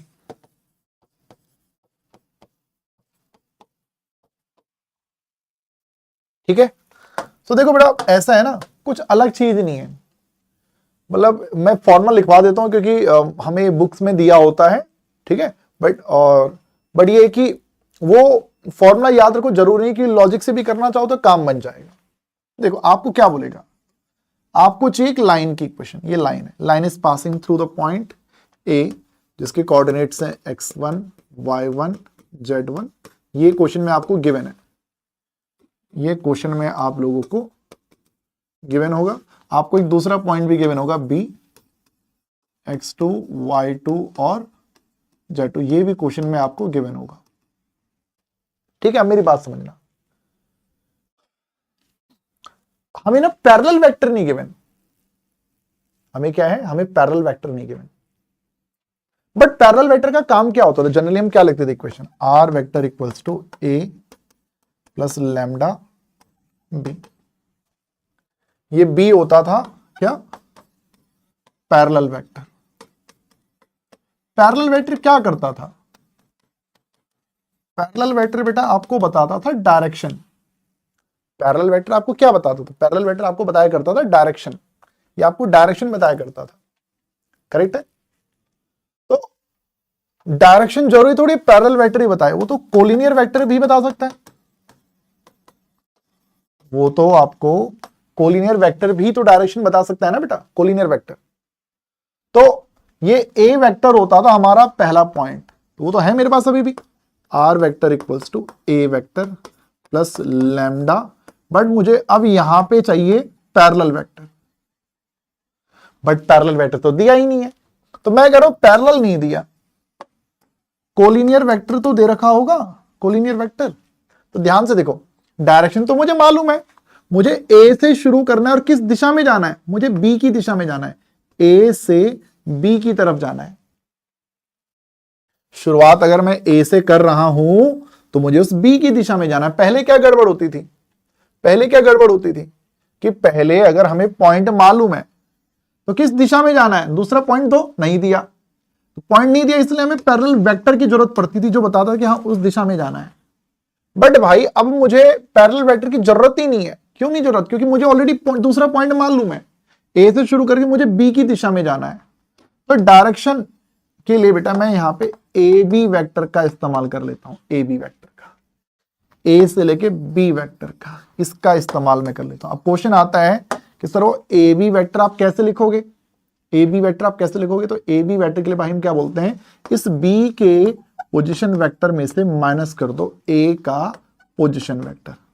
तो ये फॉर्मूला हम यूज कर लिया करते हैं। यहां पे बी वेक्टर का मतलब क्या है, इस बार पैरेलल वेक्टर नहीं है, this is not parallel vector, this is not parallel vector. इस बात को याद रखो भाई, जनरली बी वेक्टर सुन के बच्चा पैरेलल लिख दिया करता है, बट नहीं, ये है position vector of point B. और वो ए वेक्टर क्या है, ए वेक्टर वो है position vector of point A, वो है पॉइंट ए का पोजीशन वेक्टर, वो पॉइंट ए का पोजीशन वेक्टर है। अच्छा सर कार्टेशियन फॉर्म क्या लिखेंगे फिर हम वेक्टर के? चलो ये याद कर लेंगे। कार्टेशियन के लिए क्या याद करेंगे? तो पहले क्या फॉर्मूला होता था, x minus x one, y minus y one, z minus z one, पहले ये लिखते थे ना। डिनोमिनेटर में क्या आता था, डिनोमिनेटर में क्या आता था, एबीसी, एबीसी होते थे पैरेलल वेक्टर के direction ratios, but parallel vector तो है नहीं हमारे पास, इस पर डायरेक्शन ए से लेके बी जाना है। तो मुझे बताओ ए बी के डायरेक्शन रेशियोज दिख रहे हैं आप लोगों को? ए बी के डायरेक्शन रेशियोज, ए बी के डायरेक्शन रेशियोज, बी में से माइनस कर लो ए, x2 में से माइनस कर लो x1, x2 minus x1, y2 minus y1, z2 minus z1। लो भाई ये हमारी इक्वेशन आ जाएगी इक्वल्स टू में लैम्डा। तो ये है भाई, एग्जाम में एक बार केस स्टडी करो, ये असर्शन रीजनिंग का क्वेश्चन आ गया था, तो उसमें वेक्टर फॉर्म में लिखा हुआ था ऐसा कुछ और रीजन में भी कुछ लिखा हुआ था, मतलब ये 2 पॉइंट वाला केस जो एग्जाम में आ रखा था उसमें। ठीक है, अब जैसे फॉर एग्जाम्पल मैं आपसे बोलता हूं लाइन passing through 2 0 1 and 3 1 7। यार बताओ इस लाइन की इक्वेशन क्या होगी, इस लाइन की इक्वेशन जब वो क्या होने वाली है? तो देखो लाइन देखो क्या है, एक पॉइंट है 2 0 1 और एक पॉइंट है बेटा मेरे पास b विच इज 3 1 and 7। ठीक है, अब देखो मुझे क्या चाहिए, मुझे देखो मुझे एक पॉइंट की जरूरत होती है, पॉइंट शुरुआत मुझे ए से करनी, मुझे पैरेलल वेक्टर चाहिए, पैरेलल वेक्टर तो नहीं मिलेगा बट मुझे कोलिनियर वेक्टर मिल जाएगा, कोलिनियर या फिर पैरेलल वेक्टर, वो होगा आपका ए बी वेक्टर। उसके लिए बी में से माइनस करोगे A, 3 minus 2 1 minus 0 7 minus 1, this is A B vector. ठीक है, अब देखो पॉइंट ये रहा, पॉइंट ये रहा 2 0 1, तो लो भाई R vector equals to 2 i 0 j 1 k plus lambda. मुझे पैरेलल वेक्टर तो नहीं मालूम, मुझे कोलिनियर वेक्टर मालूम है, तो मैंने सीधे लिख दिया i plus j plus 6k। लो भाई ये मेरी वेक्टर इक्वेशन आ गई, मुझे अलग से वो फॉर्मूला याद रखने की जरूरत नहीं है, मैंने b माइनस ए ही किया है, मैंने b माइनस ए ही किया, वही हुआ है। कार्टेशियन, अच्छा वेक्टर मालूम है, इसको कार्टेशियन में कन्वर्ट कर लो, जैसे पहले होता था, इसको कार्टेशियन में कन्वर्ट कर लो। 2 को माइनस कर दिया x में से, 0 को माइनस कर दिया y में से, 1 को माइनस कर दिया z में से, और 1 1 6 वो नीचे आ जाएंगे, 1 1 6। लो भाई खत्म, दैट्स इट। और अदरवाइज वो फॉर्मूला लगा लो तो बात वही पड़ गई ना, x2 माइनस x1 तो नीचे सीधा 1 आ गया, y2 माइनस y1 नीचे सीधा 1 आ गया, z2 माइनस z1 नीचे सीधा 6 आ गया। ऐसे कर लो, क्या दिक्कत है? तो ये यहां तक बेटा किसी सज्जन को तकलीफ होनी तो नहीं चाहिए भाई। अब जैसे लेट्स से गाइस मुझे क्वेश्चन दे दिया, find the equation of a line which is passing through the point 2 minus 1 3 and having direction ratios. मुझे इसके डायरेक्शन रेशियोज ऑलरेडी बता रखे हैं, 1 2 और माइनस 2। तो पॉइंट दे दिया,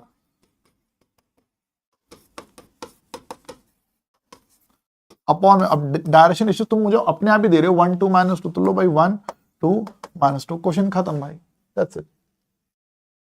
मुझे बोलता है find the equation of a line which is passing through the point 1 0 -2 and parallel to X axis. लो भाई ये एक्स एक्सिस के पैरेलल है। अब मुझे बताओ एक्स एक्सिस के डायरेक्शन रेशियोज क्या होते हैं? एक्स एक्सिस का मतलब होता है क्या? एक्स एक्सिस को मैं आई कैप बोल सकता हूं, आई कैप, आई कैप बोल सकता हूं, आई कैप। सिर्फ एक्स एक्सिस का मतलब आई कैप, आई कैप, या फिर आई कैप 0 जे कैप 0 के कैप, ये लिख लो। एक्स एक्सिस यही तो होता है, वाई एक्सिस होता तो सिर्फ जे कैप लिख देता, जेड एक्सिस होता तो के कैप लिख देता। तो क्या बन जाएगा आपका आर वेक्टर इक्वल्स टू क्या फॉर्मूला होता है? A vector plus lambda B vector. तो R vector equals to I 0 J minus में 2 के लैम्डा और बी वेक्टर की जगह आई कैप लिख दो बेटा, आई कैप। तो ये मेरी हो जाएगी वेक्टर फॉर्म। कार्टेशियन फॉर्म की बात करूं तो x में से माइनस करेंगे 1, y में से माइनस करेंगे 0, z में से माइनस करेंगे -2 और अपॉन में ना बेटा यहाँ पे क्योंकि x एक्सिस के डायरेक्शन रेशियोज 1 0 0 है तो 1 0 0 लिखकर भैया इसको लिख दिया जाता है। इस प्रकार से भाई ये चीज लिख दी जाती है दोस्त, ठीक है। तो ठीक है, हालांकि कई बार देखो किताबों में ये जो चीज है इसको ऐसे भी मेंशन करते हैं कि x - 1 अपॉन में 1 is equal to lambda comma. अब देखो जब भी डिनोमिनेटर में 0 आ जाता है ना तो ऐसी सिचुएशन में बोलते हैं कि y ये 0 की मल्टीप्लाई लैम्डा से हो गई है और y मेरा 0 है एंड 0 की मल्टीप्लाई लैम्डा से हो गई है तो z की वैल्यू जो है -2, ऐसे भी लिख दिया जाता है। अगर कभी इस तरीके से लिखा गया हो मतलब उसमें पक्की बात है डिनोमिनेटर में 0 रहा होगा। तो ये रिप्रेजेंट करने का तरीका है भाई, ठीक है। अब जैसे ये हुआ, देखो find the equation of a line joining the point. हमें एक पॉइंट दे दिया 1 2 3, हमें एक पॉइंट दे दिया B 3 4 5, ठीक है। करें इक्वेशन ऑफ लाइन बताओ। तो हमें देखो अगर मैं बोलूं पैरेलल वेक्टर क्या है, नहीं दिया ना, तो आप ए बी वेक्टर को मान लो, 3 - 1 कर लो 2y, 4 - 2 कर लो 2j, 5 - 3 कर लो 2k। तो फॉर्मूला होता है R vector equals to A plus lambda B, है ना। या फिर अब क्यों आपने अगर 2 केस वाला फॉर्मूला पढ़ रखा है तो b - a लिख लो, अगर ऐसी बात है तो फॉर्मूला याद है, वरना इसको लिखने की जरूरत ही नहीं है। पॉइंट ये रहा 1 2 3, लो भाई 1 2 3, और कोलिनियर वेक्टर या पैरेलल वेक्टर हमने ए बी करके सीधा निकाल दिया है 2y 2j और 2k। कार्टेशियन फॉर्म में लिखोगे तो x - 1 y - 2 z - 3, नीचे बेटा यहाँ पे आप 2 2 2 लिख सकते हो। अच्छा जिसको मैं 2 2 2 लिख रहा हूँ तीनों को 2 से डिवाइड करो, इसको आप 1 1 1 भी लिख सकते हो, 3 3 3 भी लिख सकते हो, उससे फर्क नहीं पड़ता, ये ध्यान रखना भाई। तो मेरा आंसर आ गया यार, है ना। तो यहां तक भाई दिक्कत तो नहीं होनी चाहिए। तो क्या बोल रहा है find the direction ratios of the line, ये तो आसान क्वेश्चन, डायरेक्शन रेशियोज निकालने के लिए कह रहा है। 2 पॉइंट दे रखे हैं तो 5 में से 2 घटा लो, खत्म क्वेश्चन। 3 में से 1 घटा लो भाई, और -2 में से 4 घटा लो भाई, ये आ गया। इसमें क्या करें यार, है ना, ये तो सिंपल ऐसे ही हो गया, है ना। अब देखिए ऐसी ये क्वेश्चन हमारे पास आ गया कि find the equation of the line, find the equation of the line which is passing through the point -1 2 and 3, ठीक है। ये कोई लाइन है which is passing through -1 2 3, point मिल गया मुझे डायरेक्शन रेशियोज चाहिए। कह रहा है कि this line makes equal angle with coordinate axis. देखो कोऑर्डिनेट एक्सिस के साथ बनने वाले एंगल की बात आ रही है, और ये वेक्टर चैप्टर में बड़ा ये बात हमने देखी है कि अगर ऐसी भी बात करता है तो ये अल्फा बीटा गामा की बात कर रहा है कि इस लाइन में ना हमारे अल्फा बीटा और गामा तीनों जो है वो एक दूसरे के इक्वल होने वाले हैं। ये गिवन है भाई क्वेश्चन में, ये बात सर कहां गिवन है, बोला हुआ है ना, making equal angle with coordinate axis. ये लाइन ने एक्स एक्सिस के साथ, वाई एक्सिस के साथ, जेड एक्सिस के साथ, तीनों के साथ इक्वल एंगल बनाया है, यानी अल्फा बीटा गामा तीनों मेरे इक्वल हैं। जब अल्फा बीटा गामा इक्वल होते हैं ना बेटा, तो ऐसी सिचुएशन में आपका cos alpha cos beta cos gamma भी ऑब्वियसली इक्वल आएंगे, यानी कि आपके एलएमएन भी जो है वो ऑब्वियसली आपके इधर इक्वल आएंगे, ठीक है। अब एलएमएन है क्या, सो अब ये ऐसा क्वेश्चन हमने वेक्टर में किया, तो सेम क्वेश्चन किया हमने वेक्टर में। Now we know that L square plus M square plus N square, तीनों के स्क्वायर का जो समेशन है वो 1 होता है। ये समेशन 1 हुआ करता है। अब क्योंकि तीनों इक्वल हैं तो यानी कि m की जगह भी मैं l लिख सकता हूँ, n की जगह भी मैं l लिख सकता हूँ। तो 3l स्क्वायर की वैल्यू 1 आ जाएगी, तो मेरे l स्क्वायर की वैल्यू 1/3 आ जाएगी। मेरा l जो है यहाँ पे प्लस माइनस 1/√3 आ जाएगा, प्लस माइनस 1/√3। यानी कि पक्की बात है, मेरे l, m और n तीनों की जो वैल्यू है वो प्लस माइनस 1/√3 आ जाएगी। ठीक है, तो आप क्या बोलते हैं, दोनों ना यूज करके किसी एक को यूज कर लो आप। ठीक है, मतलब इसके पैरेलल जो एक वेक्टर जो आप लोगों को चाहिए, आपको लाइन चाहिए थी विच is passing through the point -1, 2 and 3, और आपको एक पैरेलल वेक्टर चाहिए। तो पैरेलल वेक्टर के तौर पर बेटा आप 1/√3 i, 1/√3 j और 1/√3 k का यूज कर सकते हैं। ठीक है, और गाइज मेरी जो लाइन हो जाएगी वो बन जाएगी क्या, x -1, y -2 और z -3 अपॉन में बेटा 1/√3, 1/√3, 1/√3 यहाँ लिख देंगे। ठीक है, और इनफैक्ट इसमें भी आप √3 पूरा कैंसिल कर सकते हैं। x + 1, y -2, z -3 अपॉन में 1, अपॉन में 1, अपॉन में 1 बेटा आप लोग यहाँ पे इधर जो है ये इधर लिख सकते हैं। ठीक है, और -1 वाला भी करना चाहो तो वो भी कर सकते थे, कोई दिक्कत वाली बात नहीं थी भाई। तो ये जो है फिलहाल मेरे इस क्वेश्चन का आंसर यहाँ पर ये बन जाएगा यार। ठीक है सर, देखो आगे क्या बोलते हैं हमसे, कह रहे कि find the equation of the line which is passing through the point, line which is passing through the point 4, -2, 1 and parallel to this line. Parallel to, देखो ये कोई दूसरी लाइन है जिसकी इक्वेशन है x -1, y + 3, z अपॉन में 4। मुझे इस लाइन की इक्वेशन जो है वो पता करनी है, और ये लाइन इसके पैरेलल है। तो यार देखो इक्वेशन चाहिए, पॉइंट है 4 -2 1, तो 4 -2 और 1, 4 -2 और 1, बट मुझे पैरेलल वेक्टर चाहिए, पैरेलल वेक्टर। ठीक है, तो इसका पैरेलल वेक्टर और इसका पैरेलल वेक्टर, ऑब्वियसली दोनों में पैरेलल वेक्टर तो सेम होगा ना, कि भैया ये दो लाइन आपस में पैरेलल है, तो इसका पैरेलल वेक्टर और इसका पैरेलल वेक्टर आपस में सेम होगा। तो इसका पैरेलल वेक्टर कौन है, कौन है इसका पैरेलल वेक्टर? पैरेलल वेक्टर कहां दिखता है, कंपोनेंट्स कहां दिखते हैं, डिनोमिनेटर में दिखते हैं। डिनोमिनेटर में क्या है, 2 - 1 4। तो पक्की बात है जो 2y - j प्लस का 4k बेटा, ये इसके पैरेलल, तो ये उसके भी पैरेलल होगा। तो 2 - 1 and 4 ये अपन का ये बन जाएगा भाई। ठीक है, सो बेटा, और इसमें ये जो 1 - 3 0 था वो इसके ऊपर कोई पॉइंट था, 1 - 3 और 0। ठीक है, तो वो हमारे काम का नहीं, उसका कोई यूज नहीं है, यूज इसका है। तो वो बेटा मेरे इस क्वेश्चन का आंसर इधर ये बन जाएगा यार। ठीक है, तो देखो यहां तक ना हम ये चीज समझ गए। अब इसमें एक बात समझना बेटा, अब इसमें एक प्यारी सी बात भाई मैं आप लोगों को इधर बताने वाला हूं। जब भी कभी किसी लाइन की बात करते हैं, जैसे कोई लाइन मुझे दे दी गई है x -1 अपॉन में 2, y -3 अपॉन में 1, z + 1 अपॉन में इधर दे दिया गया लेट्स से -1। ठीक है,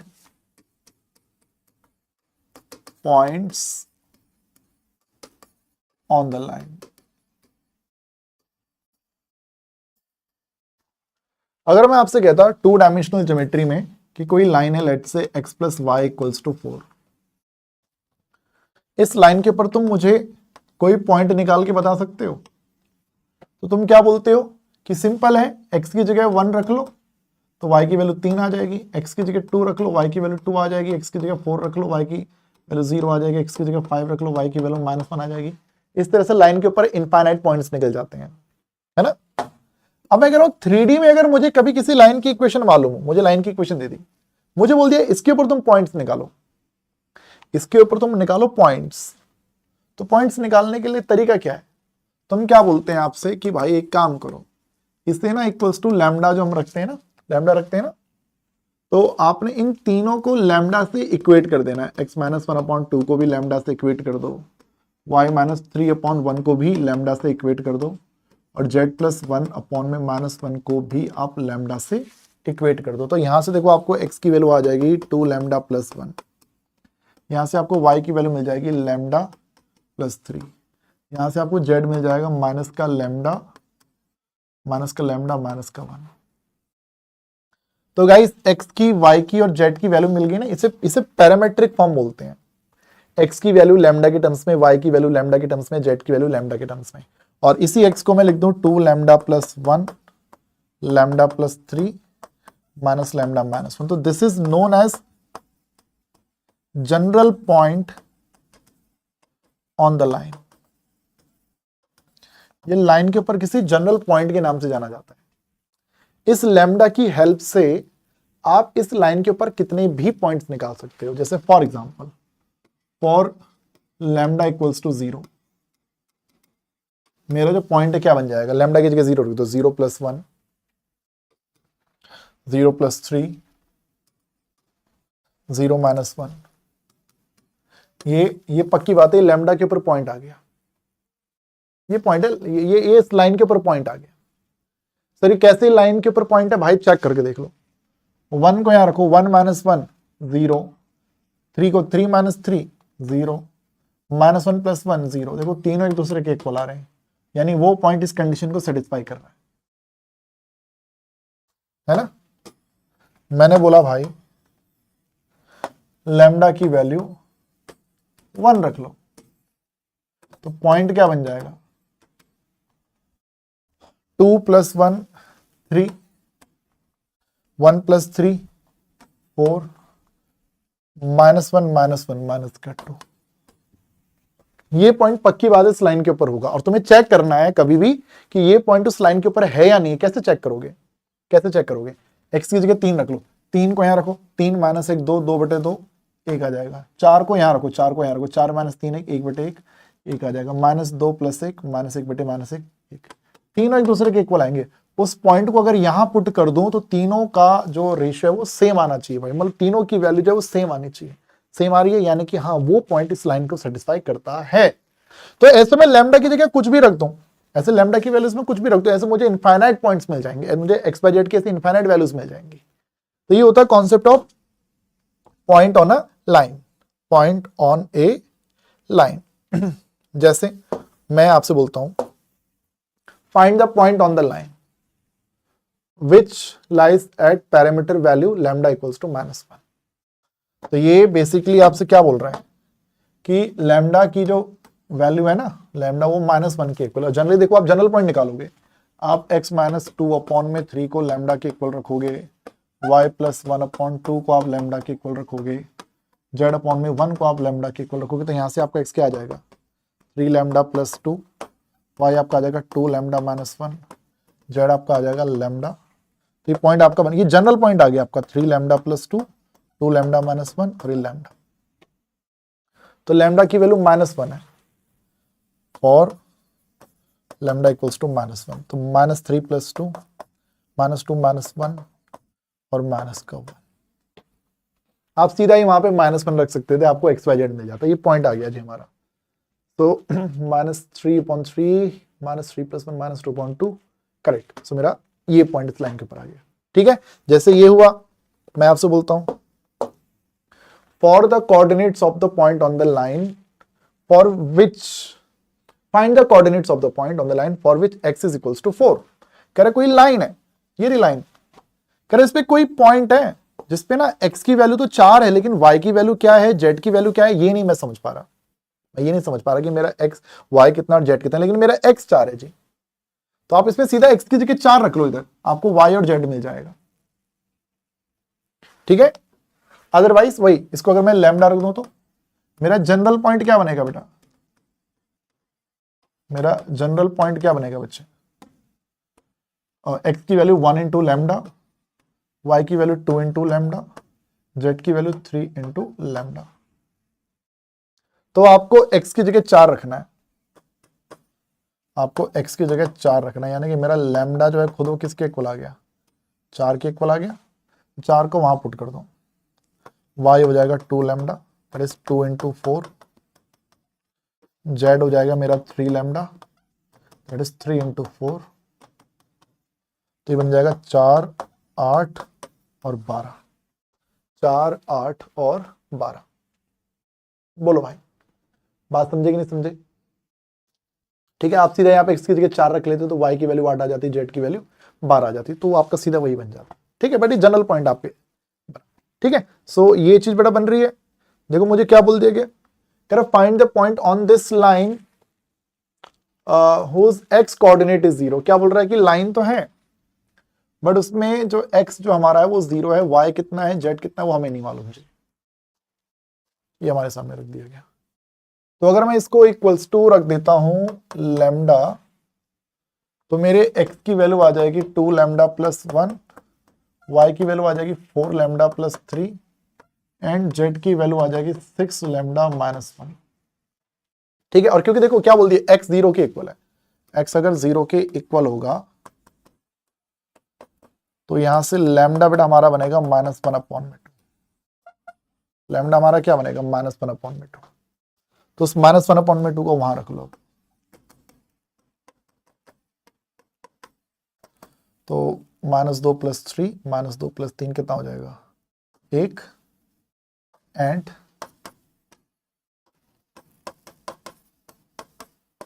-3 -1 -4। ठीक है, तो भाई y मिल गया, z मिल गया, तो पॉइंट बेटा हमारे पास क्या आ गया, पॉइंट आ गया। देखो x तो था ही 0, x तो पहले से हमें मालूम ही था कि x 0 है, y की वैल्यू 1 आ गई, z की वैल्यू -4 आ गई, z की वैल्यू -4 आ गई, तो पॉइंट आ गया जी। और अगर आप इसको वहां पुट करके देखोगे तो गारंटीड सेटिस्फाई करेगा। x की जगह 0 रखोगे तो -1/2, y की जगह 1 रखोगे 1 -3 -2/4, तो वो भी -1/2 बन जाएगा, -4 + 1 -3 -3/6 भी आपका -1/2 बन जाएगा। तो ये जो चीज है बेटा ये आपकी इधर बन जाएगी मेरे दोस्त, है ना। लो भाई एक बड़ा प्यारा सा क्वेश्चन करते हैं। हमसे बोला गया find the point on this line which is at a distance of √14 from the origin. कर एक लाइन है कोई, इस लाइन पे आई डोंट नो कहां पर है बट कहीं पे कोई पॉइंट है P, पता नहीं उसके कोऑर्डिनेट्स क्या है, मुझे नहीं मालूम। बट एक बात है कि ओरिजिन से जब मैं उस P की डिस्टेंस निकालता हूं तो वो डिस्टेंस √14 यूनिट्स आती है। भाई इधर ओरिजिन है, यहां पे ओरिजिन है, इस लाइन पे कहीं पर कोई पॉइंट, मुझे नहीं मालूम कहां पर है भाई, बट कहीं पे है। ठीक है, अब वो उधर हो सकता है, उधर हो सकता है, इधर हो सकता है, इधर भी हो सकता है, कहीं भी हो सकता है, बट जो भी पॉइंट है वो इस लाइन का ही पॉइंट है। और इस लाइन के ऊपर वो जो पॉइंट है, अगर मैं उस पॉइंट की, मान लेते हैं वो पॉइंट ये है, तो इस पॉइंट की मैं डिस्टेंस ओरिजिन से निकालता हूं तो वो √14 यूनिट्स आती है जी, √14 यूनिट्स। तो क्या बोलते हैं, find the point on the line, कर इस पॉइंट को बताओ क्या होगा फिर। तो ऐसी सिचुएशन में कभी भी लाइन के ऊपर कोई पॉइंट फाइंड करना हो तो आपने पहले जनरल पॉइंट निकालो। देखो लाइन क्या है हमारे पास, x अपॉन में 2, y अपॉन में -1, z अपॉन में 3, इसे इक्वल्स टू लैम्डा रख दो। भाई लोग मुझे बताओ कि आप जनरल पॉइंट निकाल सकते हो। जनरल पॉइंट x की वैल्यू आ जाएगी 2 लैम्डा, y की वैल्यू आ जाएगी -लैम्डा, z की वैल्यू आ जाएगी 3 लैम्डा। ये आपका general point 2 lambda -lambda 3 lambda. भाई लोग ये जो जनरल पॉइंट है ना, इसको P मान के चल लो, P क्यों मान ले, क्योंकि वो जो जनरल पॉइंट होता है ना वो उस लाइन के हर पॉइंट को रिप्रेजेंट करता है। वो जनरल पॉइंट इसको भी रिप्रेजेंट करेगा, इसको भी रिप्रेजेंट करेगा, वो इसको भी रिप्रेजेंट करता है, वो सबको रिप्रेजेंट करता है, क्योंकि वो लाइन का पॉइंट है, क्योंकि वो लैम्डा की टर्म्स में है ना, लैम्डा की अलग अलग वैल्यूज रख के आपको अलग अलग पॉइंट मिलेंगे। ठीक है, अब मुझे लैम्डा की ऐसी वैल्यू चाहिए जिससे कि वो जो पॉइंट मिले वो पॉइंट ओरिजिन से इतनी डिस्टेंस पे हो।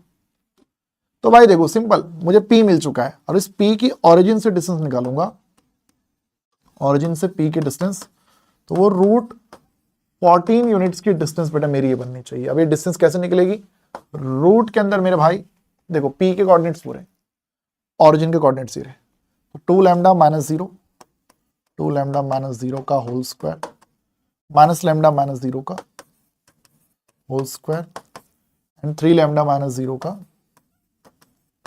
होल स्क्वायर और इक्वल्स टू रूट 14। ठीक है, स्क्वायरिंग बोथ साइड कर लेते हैं, रूट से रूट हटाने के लिए, तो बनेगा 4 लैम्डा का स्क्वायर 9 लैम्डा का स्क्वायर इक्वल्स टू 14, 9 4 13 और 1 14 लैम्डा का स्क्वायर इक्वल्स टू 14। भाई लैम्डा स्क्वायर की वैल्यू आ गई 1। गाइस लैम्डा की दो वैल्यूज आ रही हैं, प्लस माइनस 1। अगर मैं लैम्डा की वैल्यू 1 लेता हूं,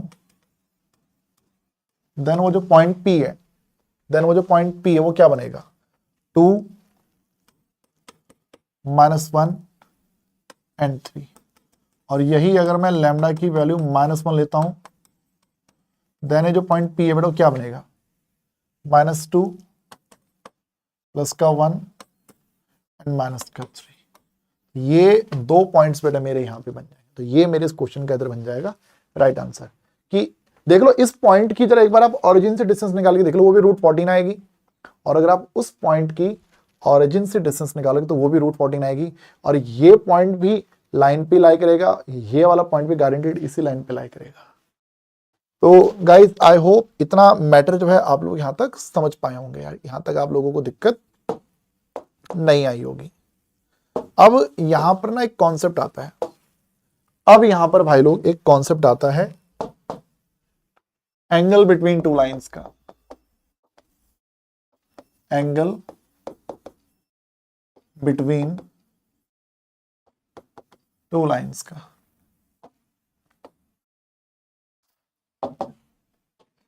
दो अलग अलग लाइंस हैं बच्चों, एक लाइन ये रही, एक लाइन ये रही। देखो ऑब्वियसली पहली लाइन की कुछ इक्वेशन होगी, लेट्स से लाइन L1 है, लाइन L2 है, ठीक है, उनके बीच में कुछ तो एंगल बनता होगा ना थीटा। वैसे दो लाइंस की जब बात करते हैं ना, लाइंस के बीच में एक नहीं दो एंगल बनते हैं। देखो होता क्या है, जैसे एक लाइन ये रही और एक लाइन ये रही, तो अगर मान लो ये 60 डिग्री है तो ये 120 डिग्री होगा। एक एक्यूट एंगल होता है और एक ऑब्ट्यूज होता है, ठीक है, दो एंगल होते हैं, चार नहीं, मतलब चार, जैसे ये 60 तो ये भी 60 होगा, वो 120 होगा। लेकिन जब वेक्टर की बात करते हैं, वेक्टर के बीच में एक ही एंगल होता है बस, जैसे एक वेक्टर ये रहा, एक वेक्टर ये रहा, तो ये एंगल बेटा माना जाता है बस, 0 से लेकर 180 तक आता है एंगल, और एंगल एक ही होता है, वहां दो एंगल नहीं होते। बट लाइन तो क्रॉस कर रही है ना एक दूसरे को ऐसे। वेक्टर तो जब हम एंगल लेते हैं तो दोनों पॉइंट को हम कोइनिशियल लेते हैं ना, तो ये इनके बीच में एक एंगल आता है। तो जब वेक्टर के बीच का एंगल पूछता है तो वेक्टर के बीच में तो आपको एक ही एंगल देखने को मिलता है, वो 0 और 180 डिग्री के बीच में कुछ होता है। लेकिन जब लाइन की बात करेगा बेटा, तो लाइन के बीच में दो एंगल हुआ करेंगे, एक एक्यूट देखने को मिल सकता है और एक ऑब्ट्यूज भी देखने को मिल सकता है। एक्यूट भी हो सकता है और ऑब्ट्यूज भी हो सकता है। तो मान लेते हैं पहली लाइन है क्या, देखो लाइन की स्टैंडर्ड फॉर्म क्या होती है, R vector equals to A vector plus lambda B vector. अब क्योंकि दो लाइनें हैं तो इसको मैं A1 कर लेता हूं, इसको B1 कर लेता हूं, और दूसरी line R vector equals to A2 vector plus mu B2 vector. अब समझना बात को, जो पहली लाइन है ये जो A1 है ना बेटा, वो उसके ऊपर एक पॉइंट है, उसका पोजीशन वेक्टर है, और वो जो A2 है वो दूसरी लाइन के ऊपर कोई पॉइंट है, उसका पोजीशन वेक्टर है। वो पॉइंट को रिप्रेजेंट कर रहा है बस, पॉइंट, मुझे पॉइंट की जरूरत नहीं, मुझे एंगल निकलता है डायरेक्शन के थ्रू। एंगल किसके थ्रू मिलता है, डायरेक्शन के थ्रू मिलता है। तो पहली लाइन का डायरेक्शन बताएगा B1 वेक्टर, पहली लाइन का डायरेक्शन कौन बताएगा, B1 वेक्टर बताएगा, पैरेलल वेक्टर। और दूसरी लाइन का डायरेक्शन कौन बताएगा, B2 वेक्टर, यानी कि उसका पैरेलल वेक्टर। बोलो भाई सही है कि नहीं है? यस, ये पहली लाइन का पैरेलल वेक्टर और वो दूसरी लाइन का पैरेलल वेक्टर, और दोनों के बीच में कुछ एंगल है थीटा। दोनों के बीच में एंगल क्या है, एंगल है थीटा। गाइस हमें एंगल चाहिए था L1 और L2 के बीच का, और L1 और L2 के बीच का एंगल निकालने का कोई फॉर्मूला नहीं है जी। हम हेल्प लेते हैं किसकी, हम B1 वेक्टर और B2 वेक्टर की हेल्प लेते हैं। हमें वेक्टर्स के बीच का एंगल निकालना आता है। अगर मान लो मैं आपसे बोल दूं कि ये कोई A वेक्टर है और ये मेरा कोई B वेक्टर है, उनके बीच में थीटा एंगल है, तो कॉस थीटा निकालने के लिए आप क्या करते हो, इस वेक्टर और उस वेक्टर का डॉट प्रोडक्ट करते हो और डिवाइड कर लेते हो उन्हें उनके मैग्नीट्यूड से। ऐसी होता है। तो भाई इसी प्रकार से मुझे B1 वेक्टर और B2 वेक्टर के बीच का एंगल निकालना है। मुझे डायरेक्शन चाहिए भाई, डायरेक्शन, मुझे डायरेक्शन चाहिए बेटा, ठीक है। तो थीटा है भाई एंगल इनके बीच का, तो यहां फॉर्मूला यूज करते हैं cos theta equals to B1 vector और B2 वेक्टर का डॉट प्रोडक्ट अपॉन में B1 वेक्टर का मैग्नीट्यूड और B2 वेक्टर का मैग्नीट्यूड। सॉल्व करके थीटा एक्यूट भी आ सकता है, ऑब्ट्यूज भी आ सकता है। अगर आपको सिर्फ एक्यूट वाली वैल्यू चाहिए तो इसको प्लस में लेते हैं, for acute value of theta. Theta की अगर आपको एक्यूट वैल्यू चाहिए तो इसको प्लस में लिखते हैं, और वही ऑब्ट्यूज वैल्यू चाहिए तो इसको माइनस में लिख दिया करते हैं। ठीक है, तो ये फॉर्मूला रहता है। अब देखो ये जो B1 वेक्टर है इसकी कार्टेशियन फॉर्म भी है ना, कार्टेशियन फॉर्म, इसकी कार्टेशियन फॉर्म भी है। अब जैसे गाइस देखो, अगर मैं आपसे बोलता हूं ये जो B1 वेक्टर आपका होता है वो देखो पैरेलल वेक्टर है ना, पैरेलल वेक्टर होता है AI BJ और CK। B2 वेक्टर भी वही है ABC है ना, बट उसमें A2 B2 C2 लिख रहा हूं मैं। ठीक है, तो हमें B1 और B2 का डॉट प्रोडक्ट करवाना है, तो डॉट प्रोडक्ट B1 और B2 का डॉट प्रोडक्ट करवाने के लिए A1 की A2 से मल्टीप्लाई कर लेते हैं, B1 की B2 से, C1 की C2 से, अपॉन में देखो क्या है B1 वेक्टर का मैग्नीट्यूड, ये जो B1 वेक्टर उसका मैग्नीट्यूड रूट के अंदर A1 का स्क्वायर B1 का स्क्वायर C1 का स्क्वायर और B2 वेक्टर का मैग्नीट्यूड A2 का स्क्वायर B2 का स्क्वायर C2 का स्क्वायर। तो ये फॉर्मूला भाई लोग हम यूज कर लिया करते हैं। ठीक है, अब इसमें भी देखो एक बात याद रखो, जैसे अगर मैं आपसे बोल दूं कि if two lines are perpendicular, अगर दो लाइन आपस में परपेंडिकुलर हो जाएंगी तो जो B1 वेक्टर है और वो जो B2 वेक्टर है उनका डॉट प्रोडक्ट आपस में 0 हो जाएगा। ये जो न्यूमरेटर है बेटा, न्यूमरेटर ये 0 बन जाता है, डॉट प्रोडक्ट 0 हो जाएगा। और यहां पे न्यूमरेटर क्या है A1 A2 plus B1 B2 plus C1 C2, ये 0 के इक्वल आ जाता है।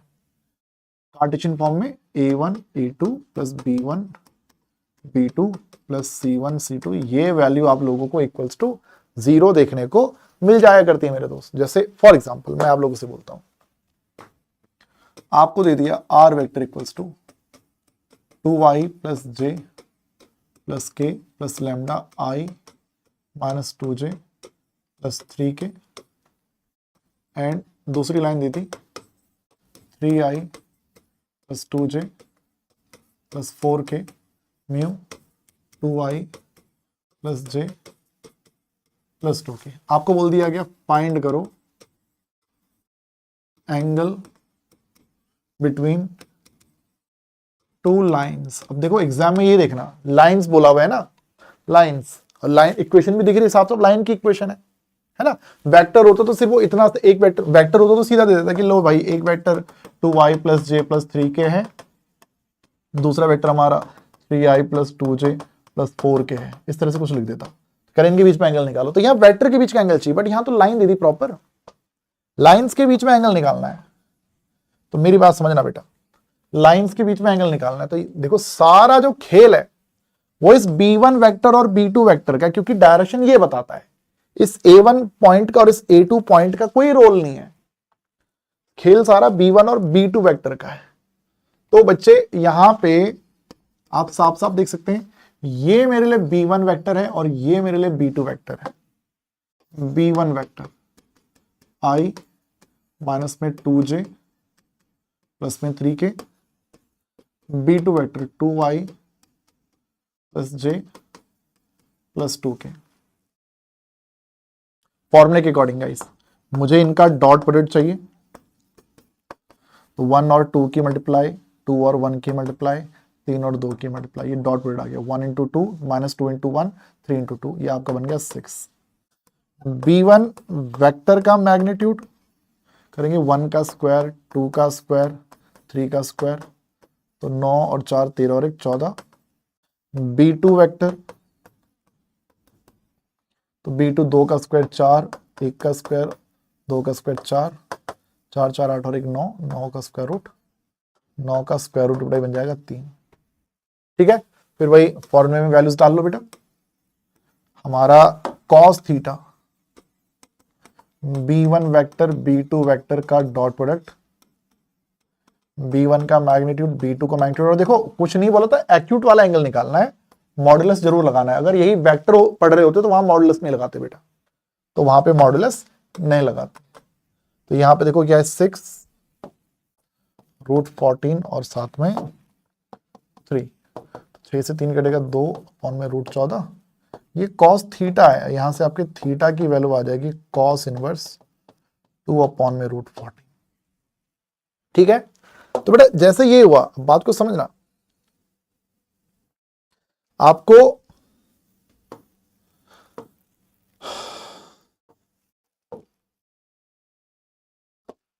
क्वेश्चन वेक्टर फॉर्म में दे रखा था, वेक्टर फॉर्म में, तो आप लोगों ने ये फॉर्मूला लगा दिया। इनफैक्ट अगर क्वेश्चन कार्टेशियन में आ जाए मेरे दोस्त, कार्टेशियन में क्वेश्चन देखने को मिल जाए, क्या देखिए एक लाइन है x-3 अपॉन में 4, y+5 अपॉन में 6, z-1 अपॉन में -1। आपको दूसरी लाइन दी थी x+1 अपॉन में 3, y+1 अपॉन में -2, z अपॉन में 4, इस तरह से दे दिया। और आपको बोल दिया फाइंड करो एंगल बिटवीन टू लाइंस, दो लाइंस के बीच का एंगल निकालने के लिए बेटा आप लोगों को बोल दिया गया। तो मेरी बात समझना बेटा, अब देखो मैंने आपको दो फॉर्मूले लिखवा तो दिए, ये है ना। यहां पर मेन इंपॉर्टेंट बात, डायरेक्शन जो हमें बताता है वो पैरेलल वेक्टर बताता है। अब देखो आप चाहो तो एक ही याद रख सकते हो, बस दूसरे को याद रखने की आवश्यकता वैसे नहीं है, बट याद रखना ऐसे कोई मुश्किल भी नहीं है। लेकिन डायरेक्शन हमें बताता है पैरेलल वेक्टर। पैरेलल वेक्टर दिखता है डिनोमिनेटर में, अगर कार्टेशियन फॉर्म दे रखी है तो वो 4, 6, -1 वो आपके लिए यहाँ पे b1 वेक्टर का काम करेगा। 4i